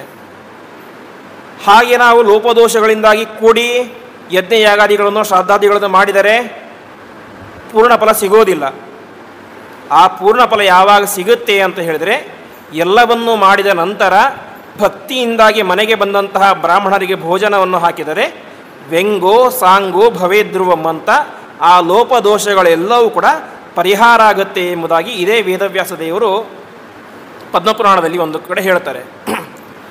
ಯಾಕೆ ನಾಶ ಎಲ್ಲ ಪರಿಹಾರ ಆಗುತ್ತೆ, ಪರಿಪೂರ್ಣ ಯಾಕೆ ಆಗುತ್ತೆ ಅಂತ ಹೇಳಿದರೆ, ಯಾವುದೇ ಒಬ್ಬ ವ್ಯಕ್ತಿಗೆ ತೃಪ್ತಿಯಾಗೋದು ಊಟದಿಂದಾಗಿ ಮಾತ್ರ ಅಂತ. ಇವತ್ತು ನಾವು ಒಬ್ಬ ವ್ಯಕ್ತಿಯನ್ನು ಮನೆಗೆ ಕರೆಸಿ 1000 ರೂಪಾಯಿ ಕೊಟ್ಟರೆ ತೃಪ್ತಿ ಆಗಲ್ಲ. ಯಾಕೆ ಮನಸ್ಸಲ್ಲಿ ಇನ್ನೊಂದು ಸ್ವಲ್ಪ ಅನಿಸ್ತದೆ, ಇನ್ನೊಂದು 100 ರೂಪಾಯಿ ಕೊಟ್ಟರೆ ಜಾಸ್ತಿ ಕೊಟ್ಟರೆ ಚೆನ್ನಾಗಿರ್ತಿತ್ತು ಅಂತ. ನೀವು 10 ಗ್ರಾಮ್ ಬಂಗಾರ ಕೊಟ್ಟರೂ ತೃಪ್ತಿ ಆಗೋದಿಲ್ಲ. ಮನುಷ್ಯನಿಗೆ ದುಡ್ಡನ್ನು ಕೊಟ್ಟು, ಸಂಪತ್ತನ್ನು ಕೊಟ್ಟು, ಭೂಮಿಯನ್ನು ಕೊಟ್ಟು ತೃಪ್ತಿಪಡಿಸಲಿಕ್ಕೆ ಸಾಧ್ಯನೇ ಇಲ್ಲ. ಕಾಟಕೋಪನಿಷತ್ತಿನಲ್ಲಿ ನಚಿಕೇತನ ಸಂವಾದ, ನಚಿಕೇತ ಮತ್ತು ಯಮನ ಸಂವಾದ. ಆವಾಗ ಯಮ ಹೇಳ್ತಾನೆ, ನಿನಗೇನು ಬೇಕೋ ಕೇಳು, ಬೆಳ್ಳಿ, ರಥ, ಬಂಗಾರ, ಮುತ್ತು, ರತ್ನ, ಅವಳು ಏನು ಬೇಕೋ ಕೇಳು, ಎಲ್ಲವನ್ನು ಕೂಡ ಕೊಡ್ತೇನೆ ಎಂಬುದಾಗಿ ಹೇಳ್ತಾನೆ. ಆವಾಗ ನಚಿಕೇತ ಒಂದು ಮಾತು ಹೇಳ್ತಾನೆ, ನವಿತ್ತೇನ ತರ್ಪಣೀಯೋ ಮನುಷ್ಯ ಅಂತ. ದುಡ್ಡು ಕೊಟ್ಟು ಮನುಷ್ಯನನ್ನು ತೃಪ್ತಿಪಡಿಸಲಿಕ್ಕೆ ಸಾಧ್ಯನೇ ಇಲ್ಲ ಅಂತ. ಹಾಗಾಗಿ ಮನುಷ್ಯನಿಗೆ ತೃಪ್ತಿಯಾಗೋದು ಯಾವುದರಿಂದ? ಒಂದೇ ಒಂದರಿಂದ, ಹೊಟ್ಟೆ ತುಂಬ ಊಟ ಮಾಡಿದಾಗ ಹೆಚ್ಚು ಬಡಿಸಿದೆ ಅಂತ ಹೇಳ್ತೇವೆ, ಸಾಕು ಅಂತ ಹೇಳ್ತೇವೆ, ಮನಸ್ಪೂರ್ವಕವಾಗಿ ಹೇಳ್ತೇವೆ ಸಾಕು ಅಂತ. ಹಾಗಾಗಿ ಅಂತಹ ತೃಪ್ತರಾಗದಾಗ ಮಾತ್ರ ಅವರಲ್ಲಿ ಅಂತರ್ಯಾಮಿಯಾಗಿರುವಂಥ ಪರಮಾತ್ಮ ತೃಪ್ತನಾಗ್ತಾನೆ. ಹಾಗಾಗಿ ಮನೆಗೆ ಬಂದಂತಹ ಬ್ರಾಹ್ಮಣರಿಗೆ ಅನ್ನದಾನವನ್ನು ಮಾಡೋದು ಅತ್ಯಂತ ಪ್ರಶಸ್ತವಾದದ್ದು. ಹಾಗಾಗಿ ಈ ಜನಮೇಜಯನು ಕೂಡ ಅವರಿಗೆಲ್ಲ ವಿಶೇಷವಾಗಿ ಅನ್ನದಾನವನ್ನೆಲ್ಲ ಮಾಡ್ತಾನೆ. ಯಜ್ಞ ಎಂಬುದು ಇನ್ನೇನು ಕೊನೆಯ ಹಂತಕ್ಕೆ ಬರುತ್ತೆ. ಆ ಸಂದರ್ಭದಲ್ಲಿ ಅನೇಕ ಸರ್ಪಗಳ ಮಾರಣ ಹೋಮ ಆಯಿತು. ಕೊನೆಗೆ ಪ್ರಧಾನವಾದಂತಹ ಸರ್ಪ ಯಾವುದು? ತಕ್ಷಕ. ಯಾಕೆಂದರೆ ತನ್ನ ತಂದೆಯನ್ನು ಸಾಯಿಸಿದ್ದೇ ಆ ತಕ್ಷಕ ಸರ್ಪ. ಆವಾಗ ಜನಮೇಜಯ ಮಂತ್ರ ಹೇಳಿ ಹಾಕ್ತಾರೆ, ತಕ್ಷಕಾಯ ಸ್ವಾಹ ಅಂತ. ಸಾಮಾನ್ಯವಾಗಿ ಬೇರೆ ಸರ್ಪಗಳ ಮಂತ್ರ ಹೇಳಿದಾಗ ಮುಂದಿನ ಸೆಕೆಂಡ್ನಲ್ಲಿ ಸರ್ಪ ಬಂದು ಬೀಳ್ತಾ ಇತ್ತು. ತಕ್ಷಕಾಯ ಸ್ವಾಹ ಅಂತ ಹೇಳ್ತಾನೆ, ಎಷ್ಟು ಹೊತ್ತಾದರೂ ಕೂಡ ತಕ್ಷಕ ಬೀಳೋದೇ ಇಲ್ಲ. ಮತ್ತು ಇನ್ನೊಂದು ಸಲ ಹೇಳ್ತಾನೆ ತಕ್ಷಕಾಯ ಸ್ವಾಹ ಅಂತ, ಆವಾಗಲೂ ಕೂಡ ಬೀಳೋದಿಲ್ಲ. ಆವಾಗ ಅಲ್ಲಿ ಇದ್ದಂತಹ ಋಷಿಮುನಿಗಳ ಹತ್ರ ಕೇಳ್ತಾರೆ, ಯಾಕೆ ಬೀಳ್ತಾ ಇಲ್ಲ ತಕ್ಷಕ ಅಂತ. ಆಗ ಋಷಿಮುನಿಗಳು ಹೇಳ್ತಾರೆ, ತಕ್ಷಕ ಬೀಳಲಿಕ್ಕೆ ಸಾಧ್ಯ ಇಲ್ಲ ಅಂತ. ಯಾಕೆಂದರೆ ತಕ್ಷಕ ಅವನು ಸರ್ಪಲೋಕದಲ್ಲಿ ಇಲ್ಲ, ನೇರವಾಗಿ ಸ್ವರ್ಗಲೋಕಕ್ಕೆ ಹೋಗಿ ದೇವೇಂದ್ರನ ಸಿಂಹಾಸನ, ಆ ಸಿಂಹಾಸನಕ್ಕೆ ಸುತ್ತಕೊಂಡು ಬಿಟ್ಬಿಟ್ಟಿದ್ದಾನೆ. ಹಾಗಾಗಿ ದೇವೇಂದ್ರನ ರಕ್ಷಣೆ ಯಾರಿಗಿದೆ? ತಕ್ಷಕನಿಗಿದೆ. ಹಾಗಾಗಿ ಅವನು ಬೀಳಲಿಕ್ಕೆ ಸಾಧ್ಯ ಇಲ್ಲ ಅಂತ. ಜನಮೇಜಯನಿಗೆ ಚಿಂತೆ ಆಗುತ್ತೆ, ಏನು ಮಾಡೋದು ಅಂತ. ನಾ ಸರ್ಪೆಯಾಗಿ ಅವನು ಮಾಡಿದ್ದೇ ಯಾರಿಗೋಸ್ಕರ? ತಕ್ಷಕನಿಗೋಸ್ಕರ. ಅವನನ್ನು ಬಿಟ್ಟು ಸುಮ್ಮನೆ ಬೇರೆಯವನು ಸಾಯಿಸಿಬಿಟ್ಟೆ. ಹಾಗಾಗಿ ಆಗಿದ್ದಾಗಲಿ ತಕ್ಷಕ ಬೀಳಲೇಬೇಕು ಅಂತ. ಸರಿ ಅಂತ ಅವ್ರು ಹೇಳ್ತಾರೆ. ಹಾಗಾಗಿ ದೇವೇಂದ್ರನ ಹತ್ತಿರ ಪ್ರಾರ್ಥನೆ ಮಾಡು ಅಂತ. ಇವನು ಭಕ್ತಿಯಿಂದ ಪ್ರಾರ್ಥನೆ ಮಾಡ್ತಾನೆ. ಮತ್ತೆ ತಕ್ಷಕಾಯ ಸ್ವಾಹ ಅಂತ ಹೇಳ್ತಾನೆ, ತಕ್ಷಕ ಬೀಳೋದೇ ಇಲ್ಲ. ಜನಮೇಜಯನಿಗೆ ತುಂಬ ಸಿಟ್ಟು ಬರುತ್ತೆ. ತಕ್ಷಕನಿಗೂ ಮತ್ತು ಪರೀಕ್ಷಿತನಿಗೂ ಏನೂ ವೈರ ಇಲ್ಲ. ಹಾಗಿದ್ದರೂ ಕೂಡ ಸುಮ್ಮನೆ ನನ್ನ ತಂದೆಯನ್ನು ಕಚ್ಚಿ ಸಾಯಿಸಿದ್ದಾನೆ. ಅಂತಹ ದುಷ್ಟನಾದಂತಹ ತಕ್ಷಕನಿಗೆ ಯಾರು ರಕ್ಷಣೆ ಕೊಟ್ಟಿದ್ದಾರೆ? ಈಗ ಇಂದ್ರ ಕೊಟ್ಟಿದ್ದಾನೆ. ಹಾಗಾಗಿ ಇದರಲ್ಲಿ ಇಂದ್ರನ ತಪ್ಪು ಇದೆ, ನನ್ನ ತಂದೆಯನ್ನು ಕೊಂದಂಥವನಿಗೆ ರಕ್ಷಣೆ ಕೊಟ್ಟಿದ್ದಾನೆ ಅಂತ ಒಂದು ಮಂತ್ರವನ್ನು ಹೇಳ್ತಾನೆ. ಸಹೇಂದ್ರಾಯ ತಕ್ಷಕಾಯ ಸ್ವಾಹ ಅಂತ. ಇಂದ್ರನ ಸಹಿತವಾಗಿ ತಕ್ಷಕ ಬಿದ್ದು ಬಿಡಲಿ ಅಂತ. ಅತ್ಯಂತ ಘೋರವಾದಂತಹ ಸಂದರ್ಭ. ದೇವತೆಗಳಿಗೆ ರಾಜನಾದಂಥ ಇಂದ್ರನೇ ಬಂದು ಹೋಮದಲ್ಲಿ ಬೀಳುವಂಥ ಪರಿಸ್ಥಿತಿ ಅಂತ ಹೇಳಿದರೆ ಅದು ಊಹಿಸಲಿಕ್ಕೂ ಅಸಾಧ್ಯವಾದದ್ದು. ಆ ಜನಮೇಜಯನ ಮಂತ್ರದ ಪ್ರಭಾವ ಯಾವ ರೀತಿಯಾಗಿತ್ತು ಅಂತ ಹೇಳಿದ್ರೆ, ಸಹೇಂದ್ರಾಯ ತಕ್ಷಕಾಯ ಸ್ವಾಹ ಅಂತ ಹೇಳಿದ್ರೆ ನೇರವಾಗಿ ಸ್ವರ್ಗಲೋಕದಿಂದಾಗಿ ದೇವೇಂದ್ರ, ಅವನ ಆಸನಕ್ಕೆ ಸುತ್ತುಕೊಂಡಂತಹ ತಕ್ಷಕ 3 ಮಂದಿ ಕೆಳಗಡೆ ಬೀಳ್ತಾ ಇದ್ದಾರೆ ಯಜ್ಞಕುಂಡದ ಹತ್ತಿರ. ಇನ್ನೇನು ಯಜ್ಞಕುಂಡಕ್ಕೆ ಮತ್ತು ದೇವೇಂದ್ರನಿಗೆ ಸ್ವಲ್ಪವೇ ಅಂತರ. ತಕ್ಷಣದಲ್ಲಿ ಆಸ್ತಿಕ ಎದ್ದೇಳ್ತಾನೆ. ಜನಮೇಜಯ, ನೀನೇನು ಹೇಳಿದ್ದಿ, ನನಗೆ ಒಂದು ವರವನ್ನು ಕೊಡ್ತೀನಿ ಅಂತ ಹೇಳಿದ್ದಿ, ಆ ವರವನ್ನು ಈಗ ಕೇಳ್ತಾ ಇದ್ದೇನೆ ಅಂತ. ಜನಮೇಜಯ ಆಯಿತು ಸರಿ ಅಂತ ಕೇಳ್ತಾನೆ. ಏನು ಬೇಕು ಕೇಳು ಅಂತ. ಆವಾಗ ಅವನು ಹೇಳ್ತಾನೆ, ತಕ್ಷಣದಲ್ಲಿ ಏನೇ ನೀನು ಈ ಯಜ್ಞವನ್ನು ನಿಲ್ಲಿಸಬೇಕು ಅಂತ ಹೇಳಿಬಿಡ್ತಾನೆ. ಜನಮೇಜಯನಿಗೆ ಏನು ಮಾಡಬೇಕು ಅಂತ ತೋಚೋದಿಲ್ಲ. ಯಾಕೆ? ಪ್ರಧಾನವಾಗಿ ಸಾಯಬೇಕಾದದ್ದೇ ಯಾರು? ಈ ತಕ್ಷಕ. ತಕ್ಷಕೇನು ಬೀಳಬೇಕು, ಇವನು ನೋಡಿದರೆ ಯಜ್ಞ ನಿಲ್ಲಿಸುವಂತ ಹೇಳ್ತಾ ಇದ್ದಾನೆ. ಆವಾಗ ಅಲ್ಲಿದ್ದಂತಹ ಎಲ್ಲ ಮುನಿಗಳು ಕೂಡ ಹೇಳ್ತಾರೆ, ರಾಜ, ಯಜ್ಞ ಇನ್ನೇನು ಕೆಲವೇ ಹೊತ್ತಿನ ಮುಗಿದು ಹೋಗಿಬಿಡುತ್ತೆ. ಯಾಕೆ? ತಕ್ಷಕ ಆಹುತಿ ಆದರೆ ಯಜ್ಞ ಮುಗಿದಂತೇನೆ. ಆದರೆ ಈ ಬಾಲಕ ಇನ್ನು ಚಿಕ್ಕ ಹುಡುಗ, ಇವನಿಗೆ ನೀನು ವರ ಕೊಡ್ತೀನಿ ಅಂತ ಹೇಳಿದ್ದೀಯಾ. ಅವನು ವರವನ್ನು ಕೂಡ ಕೇಳಿದ್ದಾನೆ. ಏನಂತ? ಯಜ್ಞವನ್ನು ಇಲ್ಲಿಗೆ ನಿಲ್ಲಿಸಬೇಕು ಅಂತ. ಯಜ್ಞವನ್ನು ಇಲ್ಲಿಗೆ ನಿಲ್ಲಿಸಿದರೆ ತಕ್ಷಕ ಸಾಯೋದಿಲ್ಲ. ನಿಲ್ಲಿಸದೆ ಹೋದರೆ ಬ್ರಾಹ್ಮಣನಿಗೆ ಕೊಟ್ಟಂತಹ ಮಾತು ತಪ್ಪಿದಂತೆ ಆಗುತ್ತೆ. ನೀನೇ ವಿಚಾರ ಮಾಡು ಏನು ಮಾಡಬೇಕು ಅಂತ. ಆವಾಗ ಆಸ್ತಿಕ ಹೇಳ್ತಾನೆ, ಪ್ರಾರ್ಥನೆ ಮಾಡ್ತಾನೆ. ಇಲ್ಲಿಯ ತನಕ ವರವನ್ನು ಕೇಳಿದ್ದ, ಈಗ ಅವನು ಜನಮೇಜಯನ ಹತ್ರ ಪ್ರಾರ್ಥನೆ ಮಾಡ್ತಾನೆ, ರಾಜ ಸ್ವಲ್ಪ ವಿಚಾರ ಮಾಡು, ಇಷ್ಟು ಲಕ್ಷಾಂತರ ಹಾವುಗಳನ್ನು ಕೊಂದು ಬಿಟ್ಟಿದ್ದೀಯ, ಹಾಗಾಗಿ ಇದು ಸರಿಯಲ್ಲ. ನಿನ್ನ ತಂದೆ ತಪ್ಪು ಮಾಡಿದ್ದಾನೆ, ಅದಕ್ಕೆ ಶೃಂಗಿ ಶಾಪವನ್ನು ಕೊಟ್ಟಿದ್ದಾನೆ. ತಕ್ಷಕ ಅದಕ್ಕೆ ನಿಮಿತ್ತ ಮಾತ್ರ. ಒಬ್ಬ ವ್ಯಕ್ತಿ ಒಂದು ಬಾಣವನ್ನು ಬಿಟ್ಟು ಒಬ್ಬ ವ್ಯಕ್ತಿಯನ್ನು ಸಾಯಿಸಿದ ಅಂತ ಹೇಳಿದ್ರೆ ಯಾರ ಮೇಲೆ ದ್ವೇಷ ಮಾಡಬೇಕು? ಬಾಣವನ್ನು ಬಿಟ್ಟಂತಹ ವ್ಯಕ್ತಿ ಮೇಲೆ ದ್ವೇಷ ಮಾಡಬೇಕು, ಬಾಣಕ್ಕೆ ದ್ವೇಷ ಮಾಡೋದಲ್ಲ. ಬಾಣ ಸುಮ್ಮನೆ ನಿಮಿತ್ತ ಮಾತ್ರ, ಮಧ್ಯದಲ್ಲಿ ಹೋಗಿ ಹೊಡೆದದ್ದು ಮಾತ್ರ. ಹಾಗೆ ತಕ್ಷಕನು ಕೂಡ ಬಾಣದಂತೆ, ಹಾಗಾಗಿ ಅವನ ಮೇಲೆ ನೀನು ದ್ವೇಷ ಮಾಡೋದು ಸರಿಯಲ್ಲ ಎಂಬುದಾಗಿ ಉಪದೇಶ ಮಾಡ್ತಾನೆ. ತಕ್ಷಣದಲ್ಲಿ ಯಾವ ಜನಮೇಜಯನಿಗೆ ಮನಸ್ಸು ಬದಲಾಗುತ್ತೆ.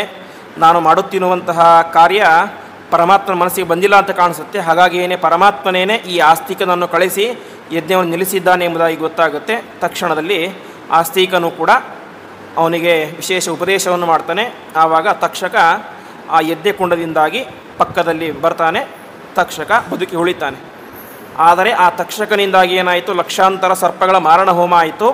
ಆದರೆ ವೇದವ್ಯಾಸ ದೇವರು ಮಹಾಭಾರತದಲ್ಲಿ ಹೇಳುವಂತೆ ಸತ್ತ ಎಲ್ಲ ಸರ್ಪಗಳು ಕೂಡ ಜಗತ್ತಿಗೆ ಉಪದ್ರ ಮಾಡ್ತಾ ಇದ್ದಂಥ ದುಷ್ಟ ಸರ್ಪಗಳು, ಎಲ್ಲವೂ ಕೂಡ ಕೆಟ್ಟ ಸರ್ಪಗಳೇ. ಸಾತ್ವಿಕ ಸರ್ಪಗಳು ಒಂದೇ ಒಂದು ಕೂಡ ಸತ್ತಿಲ್ಲ. ಜನಮೇಜಯನ ಯಾಗದಲ್ಲಿ ಸತ್ತಂತಹ ಪ್ರತಿಯೊಂದು ಸರ್ಪಗಳು ಕೂಡ ದುಷ್ಟ ಸರ್ಪಗಳು ಎಂಬುದಾಗಿ ಹೇಳ್ತವೆ. ಈ ರೀತಿಯಾಗಿ ಯಾವ ಆಸ್ತಿಕ ಆ ಜನಮೇಜಯನಿಗೆ ವಿಶೇಷವಾಗಿ ಅಹಿಂಸೆಯ ಉಪದೇಶವನ್ನು ಮಾಡಲಿಕ್ಕೆ ಪ್ರಾರಂಭ ಮಾಡ್ತಾನೆ ಅಂತೆ. ಜನಮೇಜಯ, ನೀನು ದೊಡ್ಡ ಮಹಾರಾಜನಾಗಿದ್ದೀಯ. ಮಹಾರಾಜನಾದಂತಹ ವ್ಯಕ್ತಿಗೆ ಮೊದಲು ಇರಬೇಕಾದಂತಹ ಗುಣ ಅಂತ ಹೇಳಿದರೆ ಸರ್ವಭೂತ ದಯೆ. ಎಲ್ಲ ಪ್ರಾಣಿಗಳನ್ನು ಕೂಡ ದಯೆಯಿಂದ ಕಾಣುವುದು ಪ್ರಧಾನವಾದಂತಹ ಗುಣ. ಹಾಗಾಗಿ ಇನ್ನು ಮುಂದೆ ನೀನು ಯಾವ ಪ್ರಾಣಿಗಳಿಗೂ ಈ ರೀತಿಯ ಹಿಂಸೆಯನ್ನು ಮಾಡಬೇಡ. ದೊಡ್ಡ ಚಕ್ರವರ್ತಿ ನೀನು, ಪಾಂಡವರ ವಂಶದಲ್ಲಿ ಬಂದಿದೆಯಾ, ಅವರ ವಂಶವನ್ನು ಬೆಳಗಬೇಕು ಎಂಬುದಾಗಿ ಅವರಿಗೆ ವಿಶೇಷವಾದಂತಹ ಜ್ಞಾನದ ಉಪದೇಶವನ್ನು ಆಸ್ತಿಕ ಮಾಡ್ತಾನೆ. ಈ ರೀತಿಯಾಗಿ ಮಹಾಭಾರತದ ಪ್ರಾರಂಭದಲ್ಲಿ ಪರೀಕ್ಷಿತನ ಮಗ ಮಾಡಿದಂತಹ ಸರ್ಪಯಾಗದ ಕಥೆ ಬರುತ್ತೆ. ಹೀಗೆ ಇಷ್ಟು ಕಥೆಯನ್ನು ಹೇಳಿ ಮುಂದೆ ವಾಸ್ತವಿಕವಾಗಿ ಮಹಾಭಾರತ ಆದಿಪರ್ವ ನಾವು ಮೊನ್ನೆ ಹೇಳಿದಂತೆ ಸುಮಾರು 237 ಅಧ್ಯಾಯ ಇದ್ದಾವೆ. ಅಷ್ಟು ಅಧ್ಯಾಯಗಳನ್ನು ಸಂಪೂರ್ಣ 7 ದಿವಸದಲ್ಲಿ ಹೇಳಲಿಕ್ಕೆ ಸಾಧ್ಯ ಇಲ್ಲ. ಹಾಗಾಗಿ ಪ್ರಧಾನ ಅಂಶಗಳನ್ನು ಹೇಳ್ತಾ ಚಿಂತನೆ ಮಾಡ್ತಾ ಹೋಗೋಣ. ಇಷ್ಟು ಹೇಳಿ ಮುಂದೆ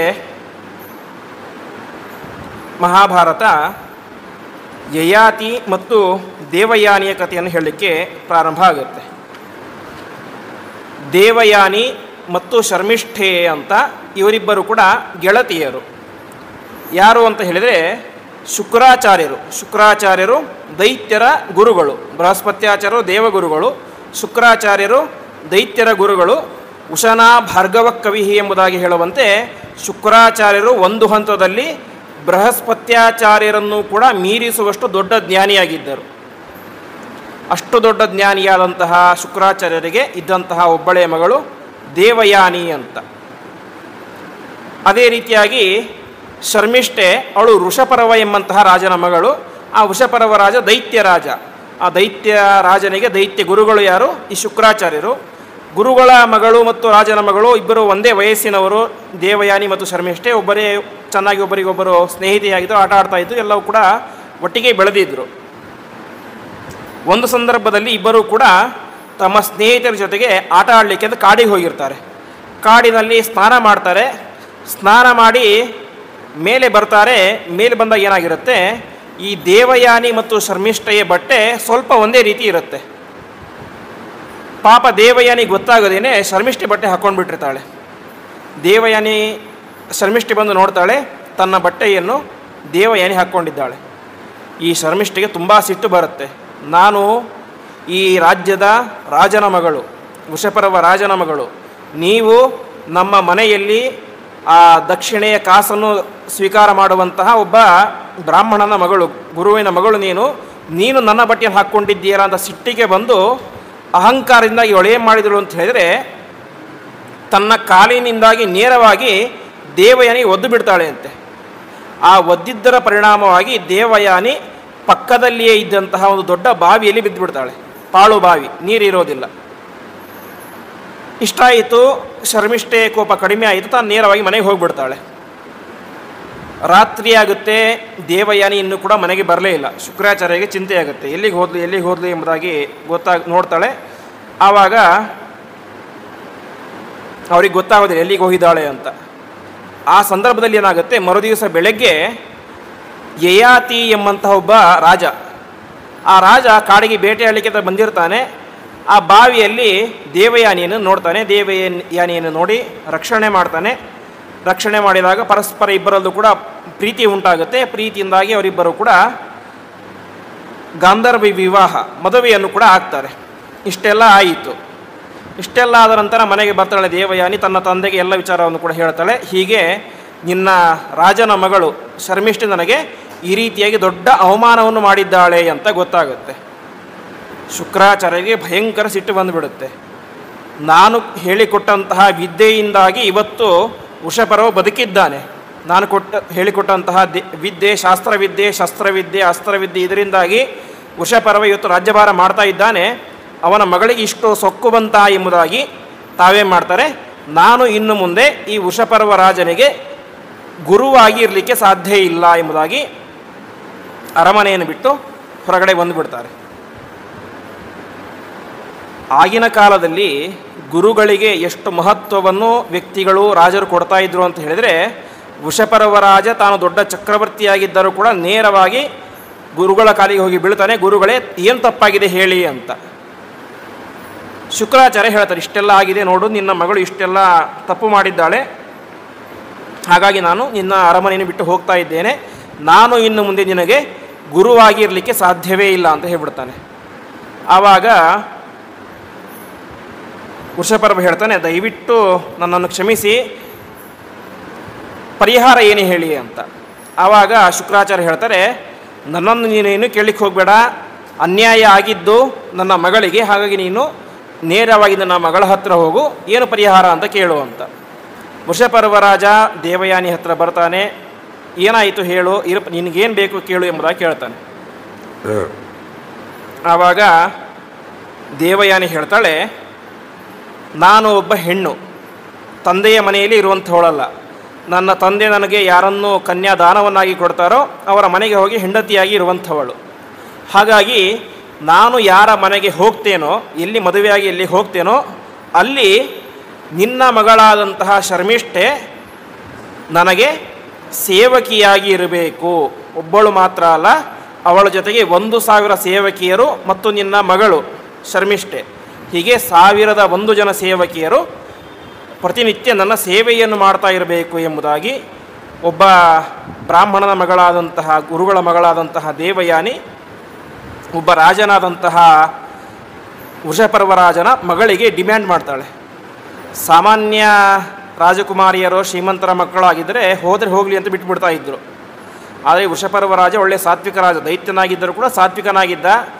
ಗುರುಗಳ ಮಹತ್ವ ಏನು ಅಂತ ಗೊತ್ತಿತ್ತು. ಹರವೃಷ್ಟೇ ಗುರುಸ್ತ್ರಾತ ಗುರುವೃಷ್ಟೇ ನಕಶ್ಚನ ಅಂತ. ಒಂದು ವೇಳೆ ಗುರುಗಳಿಗೆ ನಮ್ಮ ಮೇಲೆ ಸಿಟ್ಟು ಬಂದರೆ ರಕ್ಷಣೆ ಮಾಡಲಿಕ್ಕೆ ಸಾಧ್ಯನೇ ಇಲ್ಲ. ಒಂದು ವೇಳೆ ಪರಮಾತ್ಮನಿಗೆ ನಮ್ಮ ಮೇಲೆ ಸಿಟ್ಟು ಬಂದರೆ ಗುರುಗಳು ಕಾಪಾಡಬಹುದು ಅಂತೆ. ಆದರೆ ಗುರುಗಳು ಒಂದು ವೇಳೆ ನಮ್ಮ ಮೇಲೆ ಸಿಟ್ಟು ಬಂದರೆ ಪರಮಾತ್ಮ ಕೂಡ ಕಾಪಾಡೋದಿಲ್ಲ ಎಂಬುದಾಗಿ ಹೇಳ್ತಾರೆ.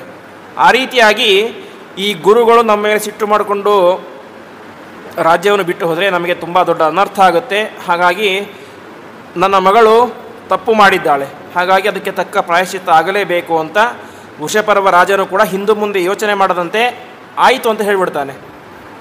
ನೇರವಾಗಿ ಬಂದು ಶರ್ಮಿಷ್ಠೆ ಹತ್ರ ಹೇಳ್ತಾನೆ, ಈ ರೀತಿಯಾಗಿ ಮಾತು ಕೊಟ್ಬಿಟ್ಟಿದ್ದೀನಿ, ಏನು ಮಾಡಲಿ, ನಿನಗೂ ಕೂಡ ಒಂದು ಮಾತು ಕೇಳಲಿಲ್ಲ, ನಿನ್ನ ಕೈಯಲ್ಲಿ ಆಗುತ್ತೋ ಇಲ್ವೋ ಅಂತ. ಆ ಶರ್ಮಿಷ್ಠೆಯಾದರೂ ಕೂಡ ಅಷ್ಟೇ ಸಾತ್ವಿಕ ಹೆಣ್ಣು. ಅವಳು ಹೇಳ್ತಾಳೆ, ಖಂಡಿತ ಅಪ್ಪ, ನನ್ನಿಂದ ತಪ್ಪಾಗಿದೆ, ನನ್ನ ತಪ್ಪಿಗೆ ಇಡೀ ರಾಜ್ಯದ ಜನತೆ ಶಿಕ್ಷೆ ಅನುಭವಿಸೋದು ಸರಿಯಲ್ಲ.